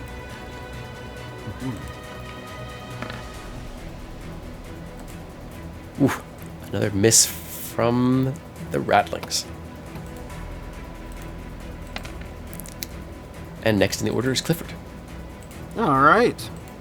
Well, so I'm still 45. So essentially, I move like another move action to 30. So I'm 15 feet from there. I should still be able to shoot at stuff. Yeah, the stuff further out, like the hobgoblins. Yeah. Yeah. So I'll go for one of the trailing hobgoblins. I mean, I have one more spell. I could entangle the hell out of these guys. It's true. It's my last slot, but boy, that could be pretty fun. And they are trying to get away. They seem to be. Let me see the range here. 90 feet. Yeah, let's tie them up. So the vines, I think it kind of works cinematically too. So the vines start crawling like sea monsters in and out of the ground toward the area. And I'd put it forward a little bit. I want to tangle the guys in the front. So maybe even one more, just to make sure it's extra hard for them. Yeah, so he gets to there and drops the entangle. All right. Yeah. I mean, if you're moving south as you were doing that, you'd be able to get the angle to see that. All right, So cool. sure. Yeah, he could be maybe there. All right. So you said you got up and moved 15 feet closer. You said. Yeah, or whatever I can do. Okay, whatever yeah. I can do in a move action. Yeah, that's so fine. Maybe Yeah. I'm there. Yeah. So yeah, you're still some ways off the map though. Yeah, I'd still be 15 feet off the map, but that should be enough to reach. Okay. All right. Let's see here then. Let's check our map and our distances. Cliff moved up last turn, DM. Oh, that's right. I did. Thank you. I moved twice, so I've moved 60. Oh, so right. far, so Okay. so Awesome. I should be. Then you're there on the map then. Yeah, I should be like. I think there, And you're good. yeah, which is, I measured it. It looks like it's 90. So Yeah. Yeah. Heck yeah. Okay. I'm good. Cool. Nice. All right. Go ahead and drop that in chat for us. Oh, yeah. I'll put it in there.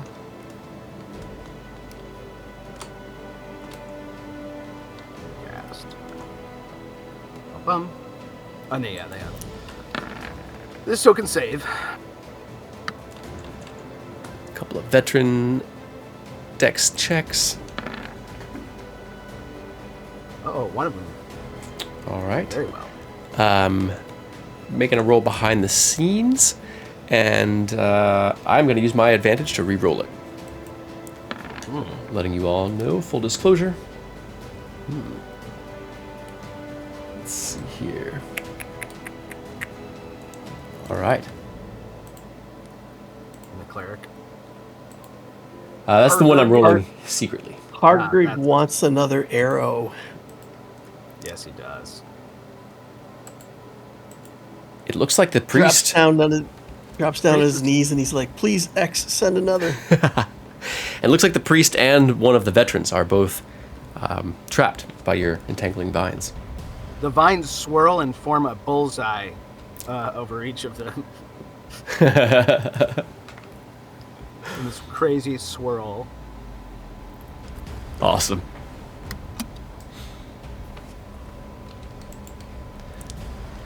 You're not getting away. You started this fight, you're gonna stay and end it.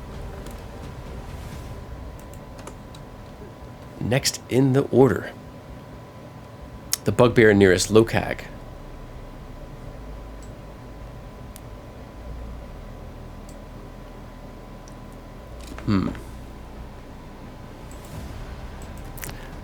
It's pretty shaken. Let's see. It bolts and runs. Provoking an Nice. attack of opportunity from Lokag.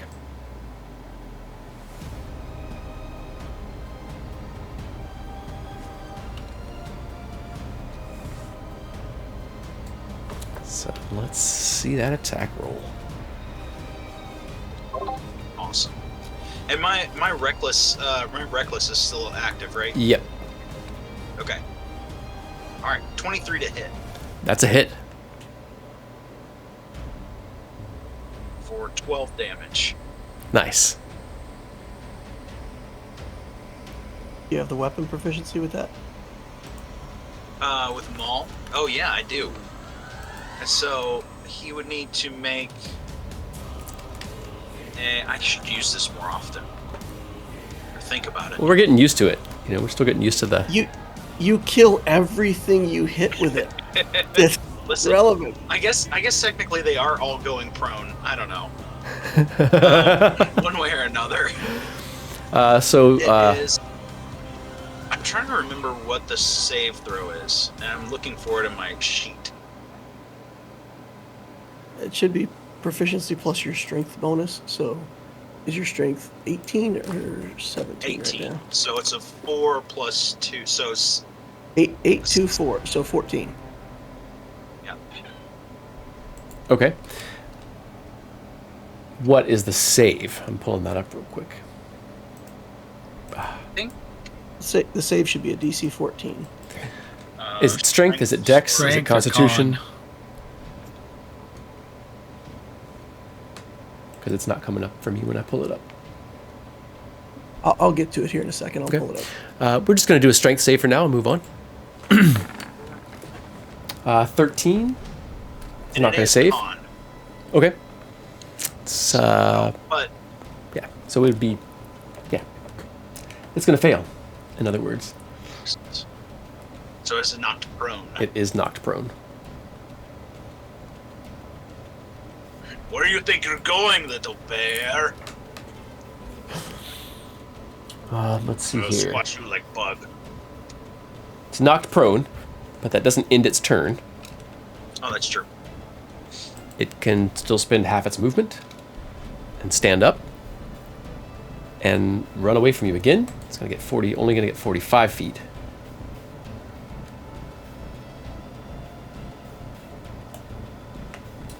Thank you, DL. So he kind of gets up and stumbles away from you. Eyes wide and staring.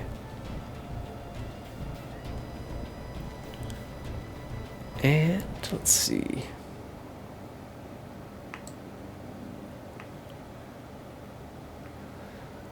The bugbear priest turns and fixes its gaze on Clifford.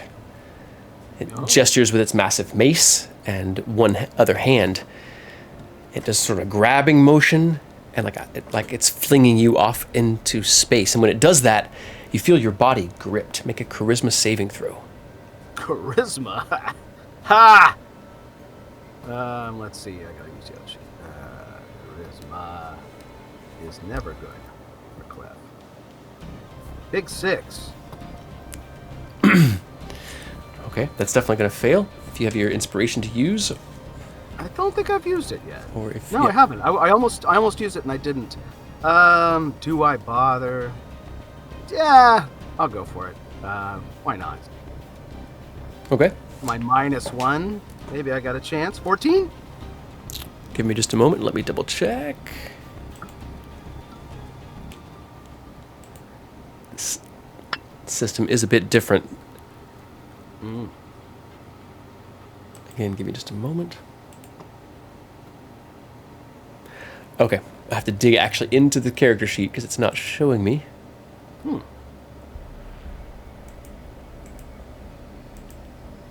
That is going to succeed. The feeling of sort of being pulled and stretched fades. Ow. Nice. You hear a grunt of frustration from the bugbear, stuck in Clifford's vines. Clifford taunts him in Goblin. Says, "You're next." Awesome. The short crew all kind of creep forward and take aim. Each of you can make it a d20 check or attack roll. And I'll just take them in order. This will be Tar, this will be Win, this will be Uten, and the last one is going to be Palin. Okay. So Win and Palin are going to hit. I'm going to roll Palin's damage secretly, as he is not necessarily known to be a friend.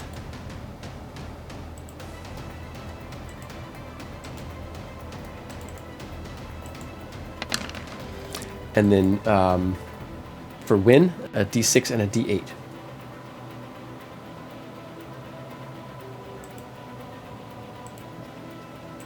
D6 other- and a D8. Uh-huh. Yeah, all right. The others will miss.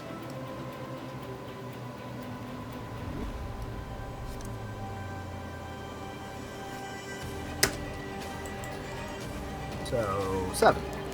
Another whatever. bugbear is pin-cushioned. And the 4 sort of drift back. Well, they actually all... They scoot back a bit and drop prone.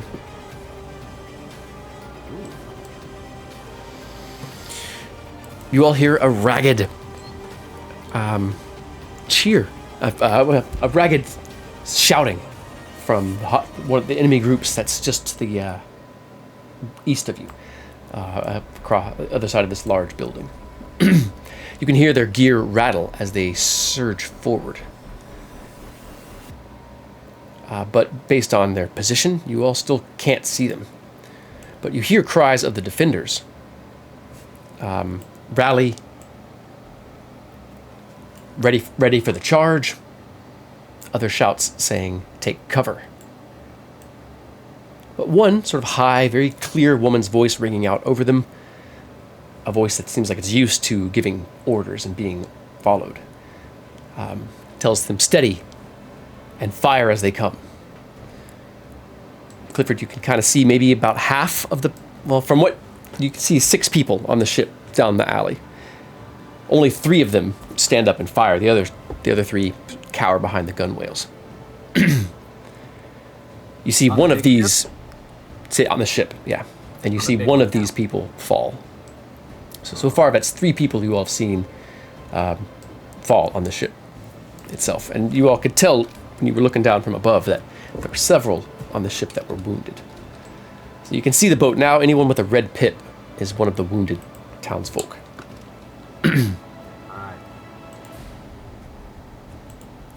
And I will mark there's a couple of them down, or 3 of them that have gone down.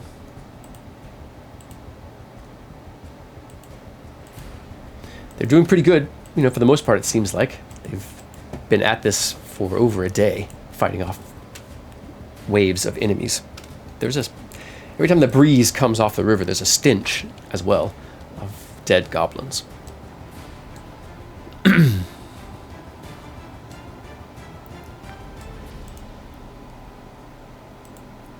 You all hear that same sound repeated, like one after the other, 2 ragged, 2 command cries from 2 different groups of hobgoblins, one to the southeast, one to the east, and then that sort of battle charge cry from the other hobgoblins, the clanging of their gear, as they both seem to be moving, both groups seem to be moving on the docks.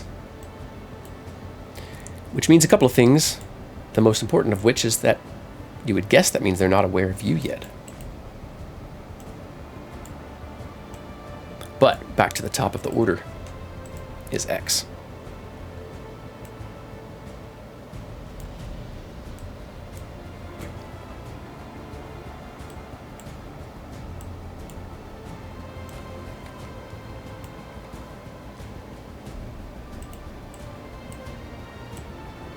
X, you with us?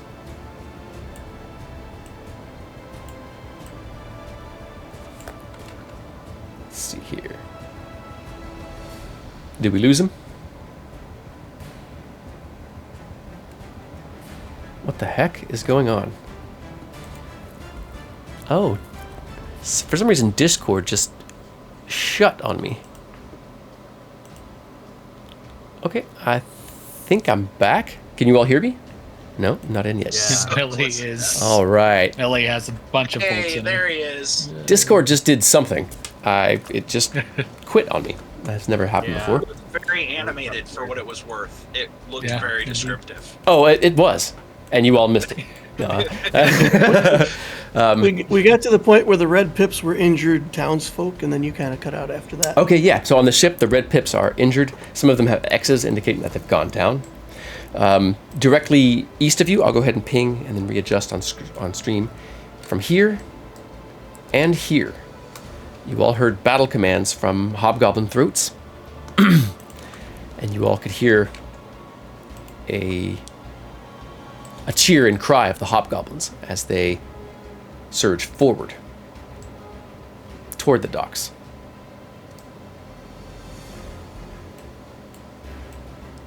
But we have the impression that somebody to the east is coming for us, or no? No. Okay. It seems that the two, you could hear sounds of two groups of soldiers, enemy soldiers, that were hidden from your sight on the other side of buildings. You can hear a command given and them charge forward. You can hear their boots start to ring on the docks nearby. You just can't see any of them from where you're at. You can see some of the defenders on the boat. And they're doing fairly well considering what they're up against and how long they've been up against it. But people are wounded and people are falling. Yeah, apologies for that technical difficulty, everybody. It's all right. No worries. Well, back to top of the order with X. We can, if you all like, do you all want to do a turn 0 right now? Does that sound like a good idea? We could. We could just make it quick though. Okay. We started to kind of informally do that when you went offline there. Okay, yeah, great. So X, short story, what are you doing this turn? Well, I mean, as a group, I think if we can take out these 5, then we need to like regroup as a group, get down the hill, decide where we're gonna go. We can't charge in wherever we go next. We gotta proceed pretty carefully from here, decide which way we're going, and try to ambush. My opinion. So Yeah, I like think for this turn at least, move forward a little bit, get these 5 guys taken care of so that they can't go report our presence. I think that's the key to me. All right, Millie, what do you think? Agreed. Okay. All right, Lokag, you're good with that, Clifford? Yeah, I mean, I think I would add that maybe we some people can go south of the building. I'm not sure what that purple circle down here is. Those are where we believe there's a lot of enemies. That's where you just lot of heard them enemies. from, and they've surged Yeah. forward to some position. So taking the rooftops and firing on them in a kill zone might be good from that angle if they're coming that way. And there's also to the north, if you go around the building, it might be a way to. But I think we start by taking out the guys in the tangle, and then we either move through the middle or to the north if we have to. Okay. Do those buildings look sturdy enough to get on the roof? That's a great idea. They do. Yeah, Like this one. that like one the certainly little does. guys, The large we ones, can all yeah. get 'em and pick them off. All the with the four minions can do that, while the rest of us try to take out the Tangle Brothers. Well, do we want to go for the north party of enemies or the south party of enemies? Let's start there, because if some of us creep to the south, we're going to be committing to the south. But if others of us go through where the tangle is, then we might as well come to the north. Yeah, I mean, I feel like the south is the area to cover, but if we want to finish off the Tangle people and deal with the Southerners, that would be my first guess. Because you still have cover from the building from people coming from the south if you're fighting by the Tangles.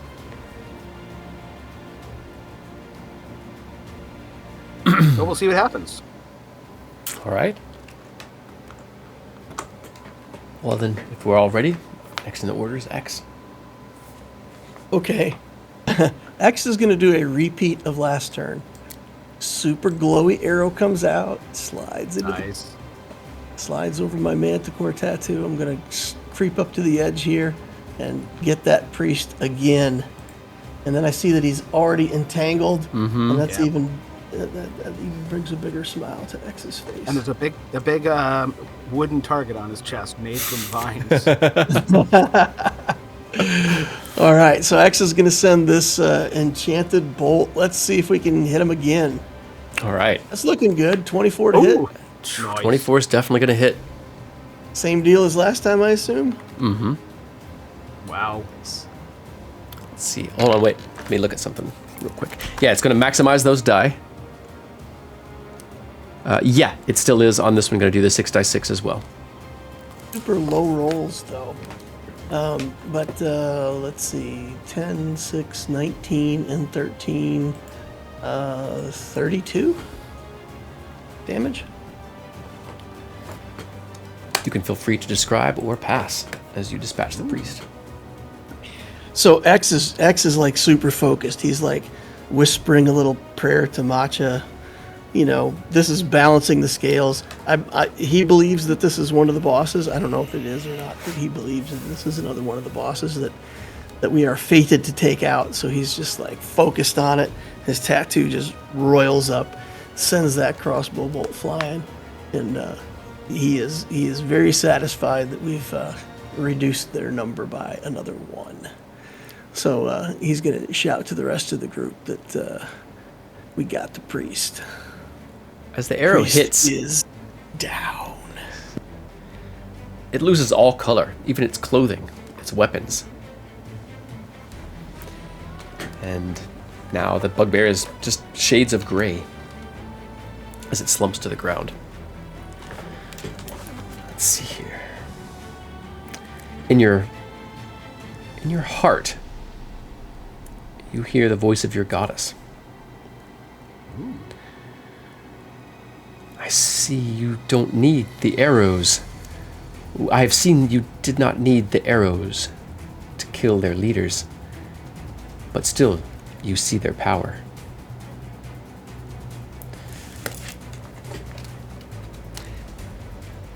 And then the voice fades.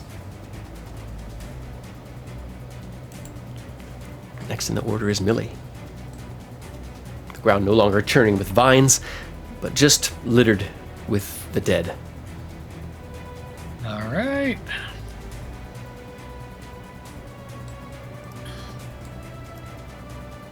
Guess I'll move down here, and then crossbow bolt away to this one.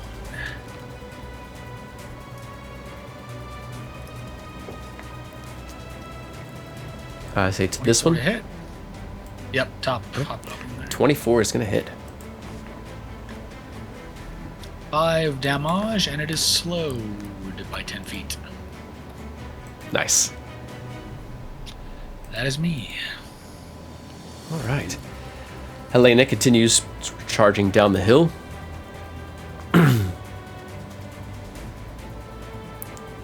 She could probably get a pot shot. It's on about one of those 15 guys. feet off of the map now. I was just doing that. Yeah. So yeah, you can, Clifford, if you want to go ahead and roll for Helena. She's got a +7. All right. 21. That is a hit. D8 +5. All right. 11. Can she do septic? She can. Go ahead and roll Okay. it. Is that a D4? It is a D4. Woohoo! 15. A shuddering groan as sickness quickly takes over the bugbear. And of course it begins to slump to the ground, shivering with a sudden fever that takes over it before it begins to foam at the mouth and seizes up.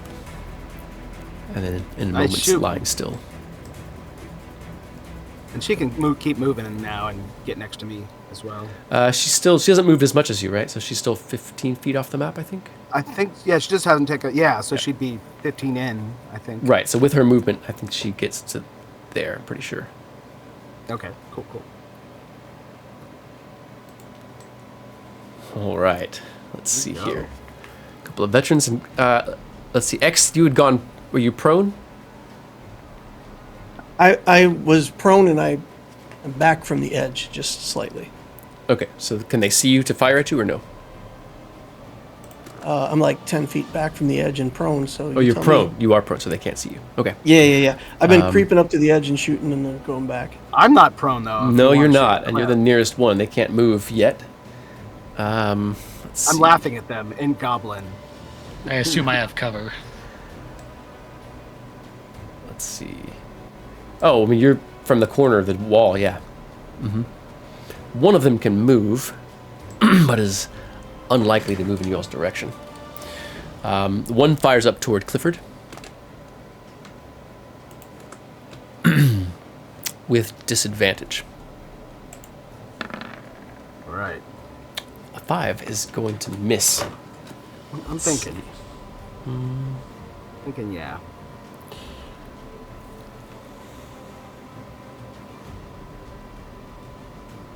Okay, let's see.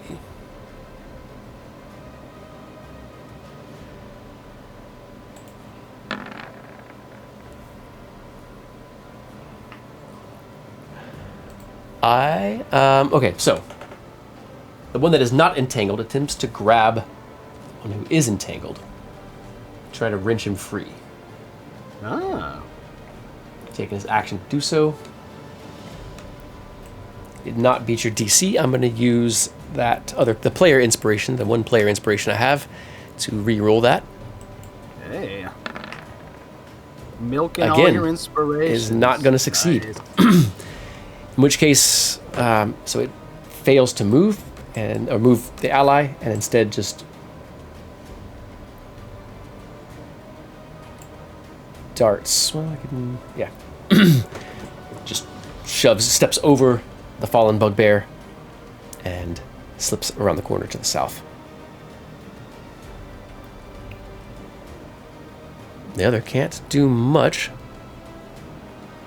I'm gonna, let's see here. Oh yeah. So one bugbear also gonna fire, or the one hobgoblin also gonna fire at Clifford. For a 21 to hit. Ooh. That's going to hit. 7 piercing, no allies between.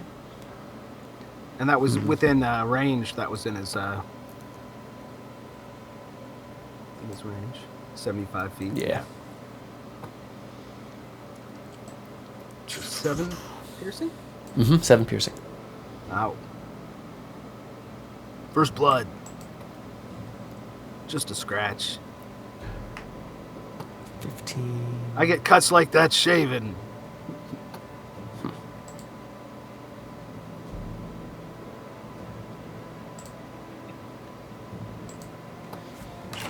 For some reason, it is not wanting to draw the pips that I want. So one of the hobgoblins,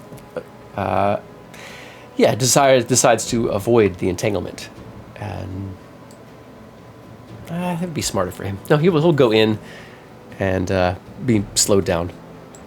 Take his chances. Maybe he'll save. Who A knows? little bit of cover.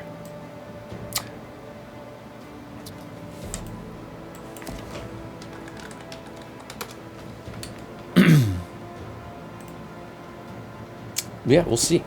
But meanwhile, next in the order is Lokag. Alright. So Lokag is going to move up. Oops. Sorry, I was here. It's going to move up and enter the entangled. And what kind of save do I need to make for that? DC 13. Unless you were strength. in it when cast, I don't think you have to make anything. I think when you enter it, you have to. Let me check. I'll open it back up, but I don't think so. Creatures just- other than you in the just area when you when cast, yeah, are entangled, but it's difficult terrain for everybody. Right. So you're okay. I will, I guess in this veteran is entangled, right? Yes. Excellent. Yeah. So I don't even need to reckless attack.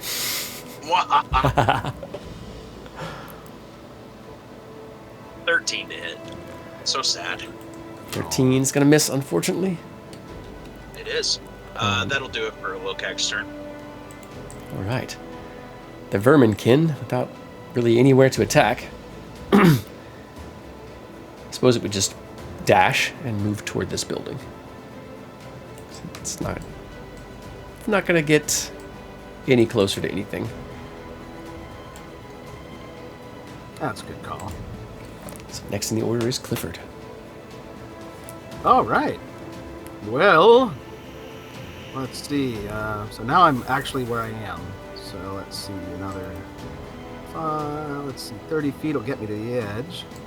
Should be a good vantage point. I'll get up next to X. A nice shooting, Tex. And do I see anything coming from the south yet? Let's see here from... Double checking your position. No. If I move another 5 feet, does that make a difference? Okay, you don't see anything coming from the south. All right. At least not offhand. You can take a bonus action to make your perception check. But you sure. do Sure, see... My passive 17, so... Okay. Oh, definitely. You hear... Let's see, it's a tough one. Okay, well, you definitely... you hear movement to the south. Beyond, on the other side of this sort of building, below, to the south of Wind and Tar. It sounds like heavy figures, maybe some more bugbears, but they're not close exactly. Well over 100 feet from you at this point. But directly east, as you look directly east, you can see some of the bugbear soldiers. You can only make out one line of them. To the east, off the map. Oh, no, to the right. Oh, I see. To the right. Yeah. Past the entanglements? Yeah, past the entanglements, on the docks, climbing the docks. You see hobgoblins. There's veterans at the front, and just the rank and file hobgoblins. You can't see all of them. You get the sense that there's maybe 3 times more than what you can see. All right. And then give me a moment, and I will display. It's probably too far. Just see something. I do have that. All right, there we go. Should be able to see those now. Because the eave of the roof overhangs a little bit, so you can see just their shoulders around the corner. All right, let me check that distance. Might be fun to start taking shots at them, but it might be too far away at this point. Oh yeah, that's pretty far. Yeah, 1 sec. I'm just looking at my options here. They seem to be sort of crouching on the stairs that go up the dock, using part of the dock as cover to fire at the ship. They're certainly exposed. You see there's backpacks. A couple of them have backpacks. You can see heavy coils of rope in them. All right, then I think the best bet is for me to just keep moving. Can I slide down the hill? That's not a... Yep, you'll take a d6 of damage. Oh, but I can try to... It's how many? It's 10 feet? It's 15 feet. 15? Yep. Yeah. Yeah, because I'm not going to be able to do anything else. And there's nothing coming from the south. Not that you can see? Yeah, and we're charging in. So I'll climb down. Okay. So I'll half move to get to the bottom, so you don't have to get too much pain. So yeah, I think that's the closest I can get is there. He rolls down off the hill and has yeah, that's it. And he's ready for action. That's it. No funky bonus actions really. All right. That's all I got.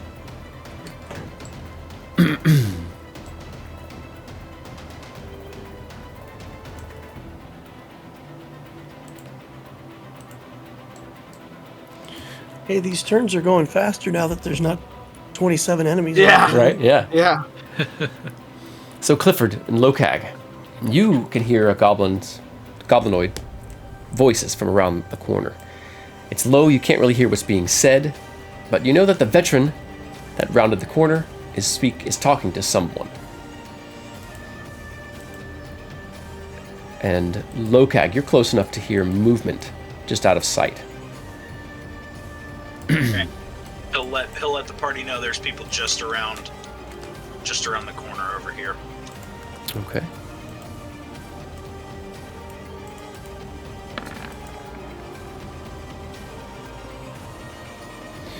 And while the voice is still, sort of carrying, one steps into sight as it's throwing a javelin at Lokag.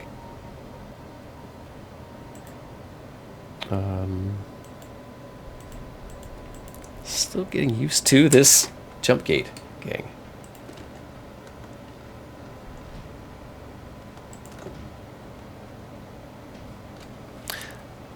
Someone moved my cheese.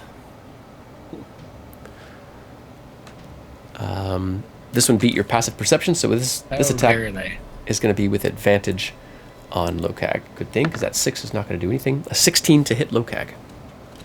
That meets beats. For 6 or 3 if you're raging, and the bugbear dips back around the corner to the south. Actually, you can hear its footsteps as it's sort of, it's running it off. It's not like just hiding around the corner. It flees. Tar and Tar and Win closest. She makes eye contact with X. She gestures toward both groups of hobgoblins that you can hear shouting. She gestures toward her crew, and then gestures back south behind her, and then makes some sort of little curly cue as if she's saying, "We could go sneak around and get in another position. Do you want us to, or what?" Do you make any indication? X will sign back. What do you think of the roof? See if she thinks that this roof would be a good vantage point for them, or Yeah, I'm this nodding. one. Cliff's nodding too. Getting to that second building and getting on the roof might be sweet. Okay, yeah, she nods and gestures to the others. She gets into a position, and Tar sort of lifts her up, and then she reaches out, lifts him up, and they kind of spend their turn getting up on top, moving, hiding again, and getting in position. And this building is taller than the one in front of it. So from there, they can see the docks and the hobgoblins marching on the docks. And she even gestures to her eyes and points forward, eyes on. She can see them. But I think with the climbing and hiding and stuff, that's probably their turns. All right.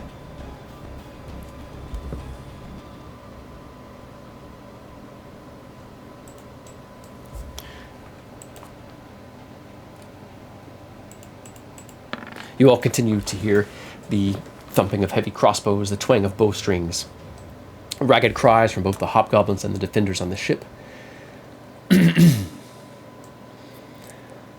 And from what you all can see, from, very little you all can see, none of the hobgoblins to the north take any arrow fire. Bounces off their shields and gets snarled in their chainmail.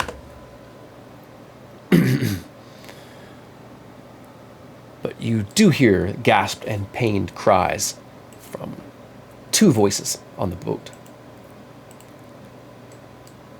2 more defenders that have dropped. Next in the order is X. Is there any chance to use acrobatics to go down this hill or anything like that? Yeah. You could try kind of sliding down your feet, or make acrobatics or athletics. In the past has often kept you from taking at least 1 die 6 of falling damage. Okay. Well, I would like to, creep forward to the edge here. Since I'm still prone, I might as well just crawl forward, and then I'll try to go down the cliff acrobatically, because I'm better at that than athletics.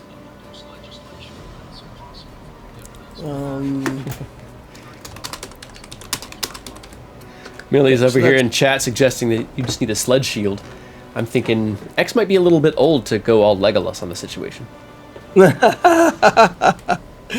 I love the scene from Christmas Vacation where he puts that super lubricant stuff on the sled. X does not want that. X is not a daredevil. No. Only Well- on an acrobatics check. Yeah, you keep your balance pretty easily, kind of sliding down. And you make yourself to the ground without hurting yourself. Okay, and then I'm going to take a crossbow shot at the guy in front of the Locag. I get advantage because Locag is doing cool Locag stuff. Okay. And that'll activate sneak attack. Check that. Here we go. Pew! 24. to hit. That's the third 24 you've rolled tonight. That's a hit. Seems good. 10 damage. And that's the veteran, right? Yeah. The He's one next to that- Locag? Yeah. One next to Locag, yeah. Nice. It takes that bolt and stands. The bolt sort of wisping in as it vanishes. Returning, probably then, appearing back on your tattoo. I can't quite make it to Locag, but I'll get to here and I'll point to the roof and I'll say, I'm going to need a boost. You got it. Nice. Use my right shoulder. It is not hurt so bad. All right, I guess the next that'd be Millie. Move in towards the group as well, getting next to X. And then... Sorry, remembering which one of these is which. It's a bonus action. I will Channel Divinity, a shining light, kind of a field of lights erupt, dazzle around Locag for a moment as I use Vow of Sustenance. Nice. Yummy. So you'll gain 4 temp HP at the start of each of your turns, assuming we're both alive, Locag. And then I will follow up with a crossbow bolt to the same one as X just shot. Okay. Crossbow. Take your That is an advantage. 8. Oh, thank you. Reminders. Fantastic. That's That a is hit. a 25. 25 is definitely going to hit. Nice. Slightly above 8. 9 piercing, and it is slow. Oof.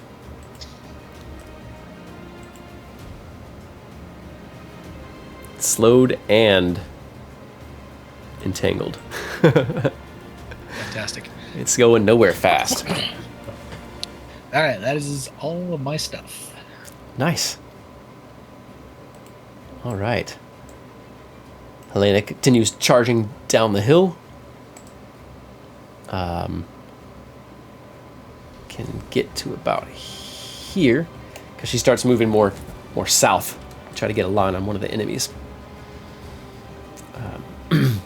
So yeah, Clifford, do you want to make the attack for Helena? Or who did I have make it last time? I think it's been a minute since X made an attack for Helena. Yeah, I did it last time. Yeah. X, you want to make that attack? She's got a +7. And for our viewers out there, like I try to always remember our NPCs that are allies. I try to let the party roll for them because A, it takes something off my hands, but B, it's player facing and it's kind of more fun, you know. So 17's gonna hit. She's got a D8 +5. And no, Helena is currently being run as an NPC, so.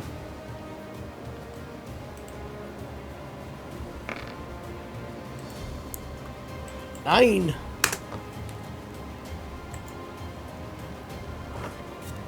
Locag's the only one close enough to hear the ragged wheezing sound as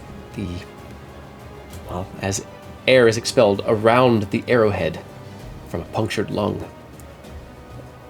Hobgoblin sort of keeps his eyes on Locag's, as he sort of falls and loses his strength. But none of the fury goes out of his face as the Hobgoblin succumbs. Hag puts a hand on his face as he falls, just pushing him down. Like, you're looking at me so weird. That's so rude. He just closes his eyes as he falls. I love it. It's rude to stare. Nice. Let's see here. Out of spite, Helena still probably activates her septic strikes. The creature foams in the mouth a bit, but that's Helena. Next in the order nearby, there is one hobgoblin. Not, let's see here. Not stuck, moving through.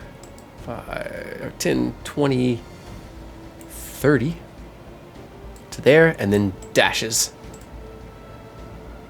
Nope, not to there. Dang it. It's just not doing it.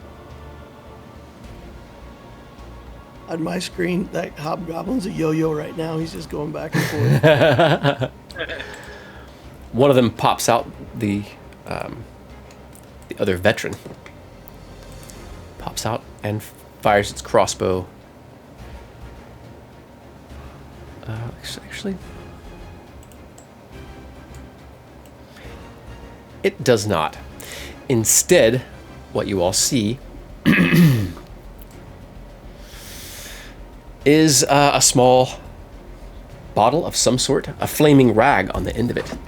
It smashes into the far wall, and flames leap across the surface with unnatural swiftness, telling you this place has been primed. Immediately, that wall catches fire. The flames race upward and start to cover the roof as well.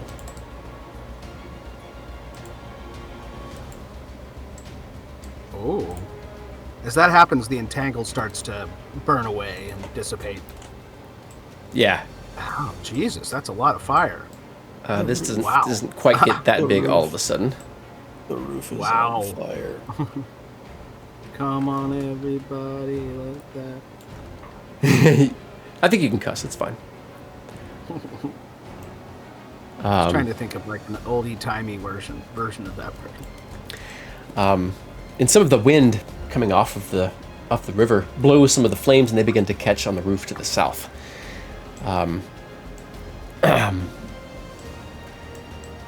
And you could tell just in seconds that the roof to the south is also going to be on fire. Skip that boost, Lokag. I The was just about to ask. two bugbears, their clothes begin to catch fire. Lokag, you'll start out and take a bit of fire damage.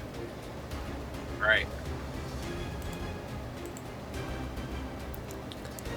And it's hot and fast. Don't forget, you also gain that 4 temp HP. Nice. Just wait to see. And you can tell that that it's going to get hotter and hotter and more deadly. It's a total of... Why is it doing this to me? A total of 11 fire damage. Okay. Lokag's down. The vermin can also take some fire damage. So I will whisper death saving throw for you. Okay. Thank you. The vermin can That darts only away. happens if you're down when your turn starts. You shouldn't have to make a death save Okay. yet. The I thought flames it was raced before my turn. out on the veteran's turn. So that would put Lokag down, and on his turn, he'd have to make death saves. Well, does he gain? So this Oh, is. he does. He gains them? You're right. He gains 4 temp HP right as the start of his turn. Right, so he gains those HP first. So does temp HP get me back on my feet? Because I'm No. with an that- 11, that I'm help- down. I'm down But to the Yeah, temp I was don't think so. The Temp temp was there HP doesn't- before. Right, the temp Was would there get burned before. first, so it would take that Yeah. to 7 damage. It doesn't help him. Okay. No, that was yeah. Still Okay. down. And I'm not raging with bear, so I take full fire damage. Okay. Oh. The vermican screeches and darts away back toward Helena. Moves toward the cliffs. But doesn't get as far as Cliff. But what about Cliff? Well, I don't want to get into that fire, but I got to get closer. Who can I see? Can I shoot at? You don't see anyone? any enemies. No, you can see them on the map, but you could not see them in person. They're too Alright. far on the other side of the walls, so you currently can't see Yeah. any enemies right now. Right. Well, it's a long way to go around that building. I do have some blasting powder. That would be funny. Toss it over and give them a bit of their own little taste of their own medicine. If I threw it, if I move forward to like here, and would I be able to chuck some blasting powder so that it over the wall here? So It'll that be it kinda- close enough to the fire that if you move up there, you'll take fire damage, and it might set the bomb off in your hands. So if I'm back a bit, like here. Yeah, there's still a chance that throwing it through the air, it's gonna be triggered and blow up before it gets to your desired location. Yeah. Well, that's intriguing. How about this? I got a better idea. Intriguing. I think I'll climb up here. Are we like? Is this building from here? Are we kind of above, like near the roof at this point because we're coming down the hill, or is it? No, How the high roof is is it the edge go? of the roof is like 8.5 feet up. Okay, I can jump that high. You can. So yeah, I think You can see what he's gonna flames do is- racing across the roof, and soon that Yeah. roof will be covered too. So Do I think That's I can dicey. get to? If I get like over this way, am I going to be able to get burned that quickly, or is it possible I'll be able to get up and around the roof and around without the whole roof? Is the roof going to be on fire? here's what I'll say. Let me adjust the token to the south. All right. So half of that roof is on fire. Unless you dash across the roof, I don't think you're going to make it across the roof. Yeah, it's likely if you Without stop on the getting roof at all, you'll be in the midst of an All right. inferno. All right, then I'm going around. That's the plan. Let me just measure my movement. Yeah, it's about as far as I can get. So I'm going to keep some distance from the actual. Yeah, I think I'll do that. Keep some distance from the roof. And I say I'm going around. And I think that's my best bet. I don't see anything here, as far as I know. Okay. So yeah, Cliff's gonna just do dash action to there, and at this point, I think he will use his object interaction. He uses bonus to put the crossbow away, and he'll pull out his pistol, Okay. and that's it. You can see a few hobgoblins moving up one of the wooden docks. Oh, to the south a bit. Yeah. Okay. And you can tell they're at the Yeah. back of their own formation. All right. I'll point to the indicate it for the guys that are up on the roof there. Okay. You hear the sounds of the bugbear sort of dashing away, water splashing as it dashes and leaps into the water. Oh. Did he get burned? You're not sure. It's out of view, and he didn't pop back into sight.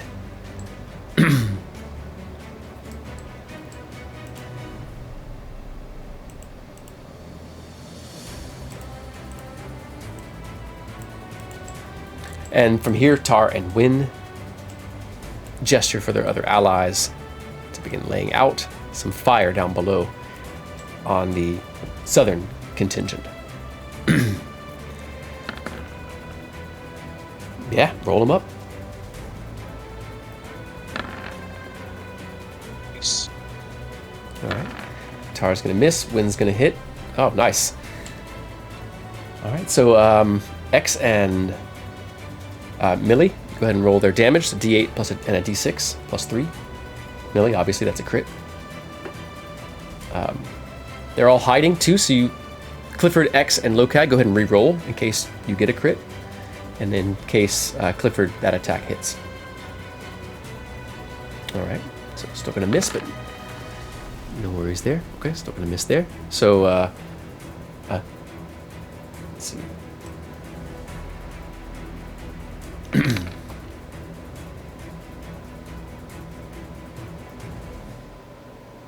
Which one of us was rolling for Palin?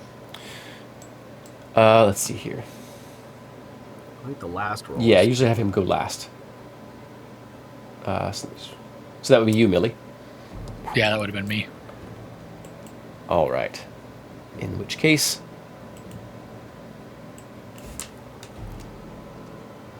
you see surprise and respectful looks turn toward Palin, as he obviously zeroes another one of the enemies. But there's no smugness about him, just a hard look of concentration. While Tar and Wynn, they both seem to enjoy their work. Although it's grim stuff. But there's something distant, something removed about Palin. His face almost seems like a porcelain mask of concentration, with something else hiding behind the eyes. And as flames race across one building, spreading up from roof to roof, as the hobgoblins charge in, taking the docks and moving toward the wounded and beleaguered defenders on the ships. And you, our new heroes of Arabelle, rush in,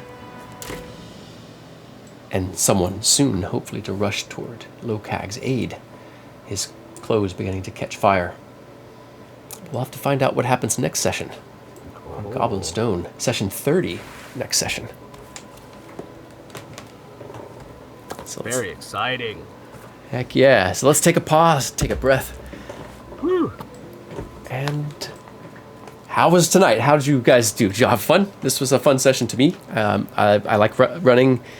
I like running it all, but intense combats with lots of stuff happening is fun. And DL, I appreciate you speaking up whenever I was silent for a long period and just keeping the silence away and keeping people engaged. I appreciate that. But yeah, Clifford, any thoughts on the session? Yeah, it was super fun. A lot of moving parts, and it went pretty smoothly and pretty quickly, considering. So, kudos to your DM skills there, managing all these mice and all that. That's a lot of lucky rolls, or unlucky. We got some sweet rolls. A lot of just over 20s in a row, just all the time. So, oh yeah, definitely the dice gods are on our favor.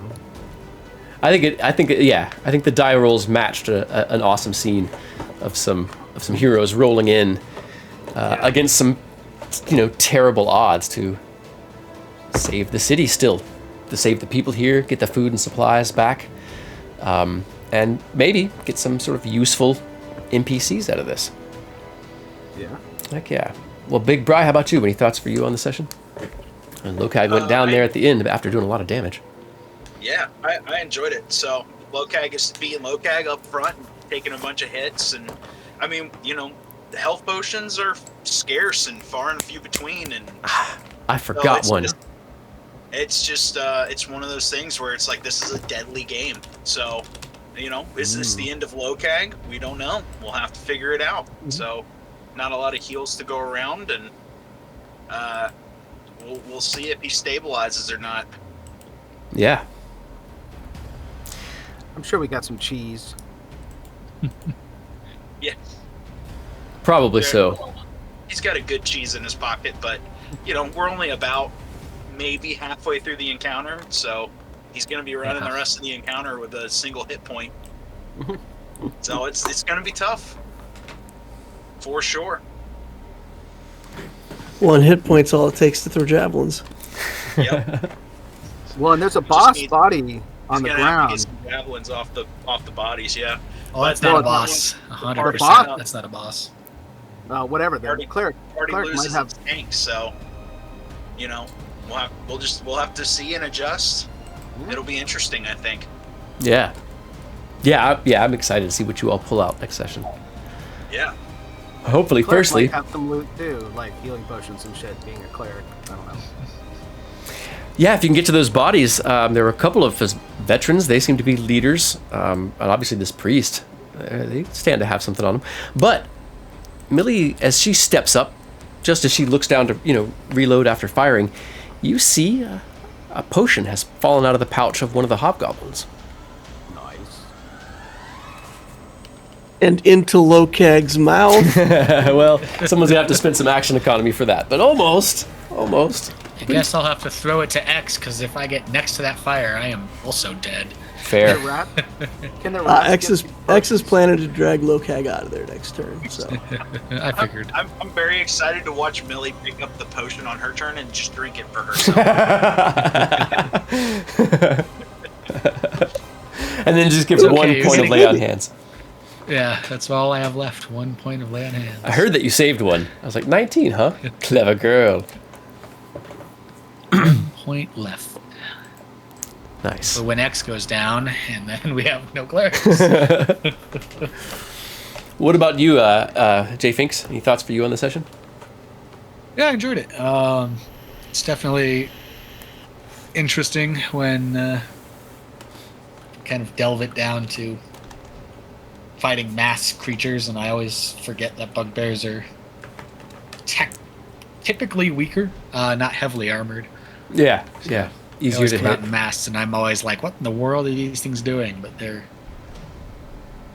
more intimidating than I feel like their actual stat block is. Yeah, if they don't get that surprise round on you, you're just slogging through their hit points.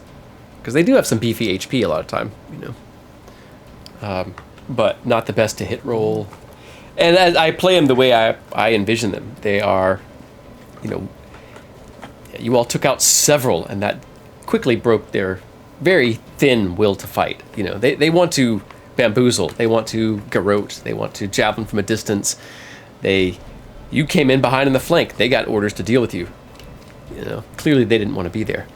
Unlike the hobgoblins, who mostly all died with Enjoy honor. what they do. Yeah. That's what they live for. And they've probably made their way into their own afterlife. Well, X, how about you? I mean, Oh, sorry, go ahead. Millie's almost tapped out of all special things, so we'll see what happens next time. Yeah. Well, X, how about you? Any thoughts? yeah, I was sad that Pompon had to go. I mean, Same. she adds so much to the role play and flavor, and I love it when she's here. But so I hope everything's going to be okay with her, and best wishes and all that for whatever's going on. I'm sure hearing this will make her feel better. I think tactically we demonstrated the value of advantage and bless. Yeah. Boy. So if people are watching and they're wondering what kind of character to play, I mean, having Lokag use a rage ability that gives us all advantage, and then just standing there and letting the enemy surround him, that's huge. That's like a massive support feature for the game. And I don't think we would have gotten through this combat without the restrained advantages and the Lokag giving us advantage, and basically all the misses, the rerolls, make a huge difference. Oh, yeah. So Oh, yeah. So no, I think we got good rolls, but I think we kind of tactically we earned them. So that's again, I hope that other people watching this could watch it and go, oh, that's maybe something we could do in our party too, or something like that. Because anyway, it was effective. We really had good teamwork tonight. Definitely. Millie doing the lay on hands and everything, keeping Lokag up. I mean, it really took everything from everybody. Cliff pinning things down, with the entangles. So I loved tonight. I think it was a great role-playing experience. And I love that X got to use some of his fancy arrows and kill that priest. I mean, I don't know if that's actually one of the bosses, but It would not. The certainly arrows felt would not good. have worked if it wasn't one of the bosses. Oh, so it was. Yeah, I mean, she gave you multiple of these arrows, and said that there was at least this many. So that I don't know. That felt very fulfilling for X's as a character. So I love that. So thanks for that, DM. Oh, heck yeah. Well, I mean, you earned it too. The choices that I made for that creature were more tactical, and it zigged when it sort of zagged. It should not have been there for those attacks, but it was. If I had been there, I wouldn't have. But the bugbear is not as smart as me. Of course, I wouldn't be invading a foreign lands like this Or Yeah, in- and maybe last comment for anybody who's never DM'd something like this, running that many monsters and trying to role play and be tactical, and it's a lot. So, props to you, DM. Thank you. Well, to give away one of my secrets, not just mine, a lot of DMs do this for like mass groups. You just sort of group them together and have them roll together. Matt Colville has a great video about mass combat and his shorthand for it. And so I took a lot of tips from that and just stuff I've developed over the years. So if they're not dealing directly with you, they're not individually rolling. That would just take forever. But once you have line of sight and they're dealing with you, then yeah, they're individual rolls. So, but thank you, I appreciate that. So looking forward to next session. Briefly, abruptly cut out the music there. Sorry. Yeah, looking forward to next session. We'll come right back into this scenario. We'll take a couple minutes to talk about tactics and stuff like that to simulate information and skills that your characters have, knowledge of each other, having gone through several combats together. So when we do that turn 0, I feel like that just sort of simulates how well your characters have already bonded through their survival thus far and their successes. Heck yeah, gang! You all kick some hobgoblin and bugbear ass tonight. We can go forward into the week, and after this, everything should be easier, right? Seriously, though, take care of yourselves this week, players and viewers alike. Get some rest. It's really important these days. Winter and other events, like everything kind of can wear you down. Make sure you're getting some rest. Sleep is sanity. And hit me up if y'all need anything. Viewers, you can always come and join us on Discord. I run games throughout the week. If you're looking for a paid game, message me here. Message me on Discord. I'll put some of those links in. But beyond that, everyone have a great week. Thank you again. Go out there and live your story. See y'all next time. All right. Take care, all. Not all. Good night. Good night, everybody. Bye.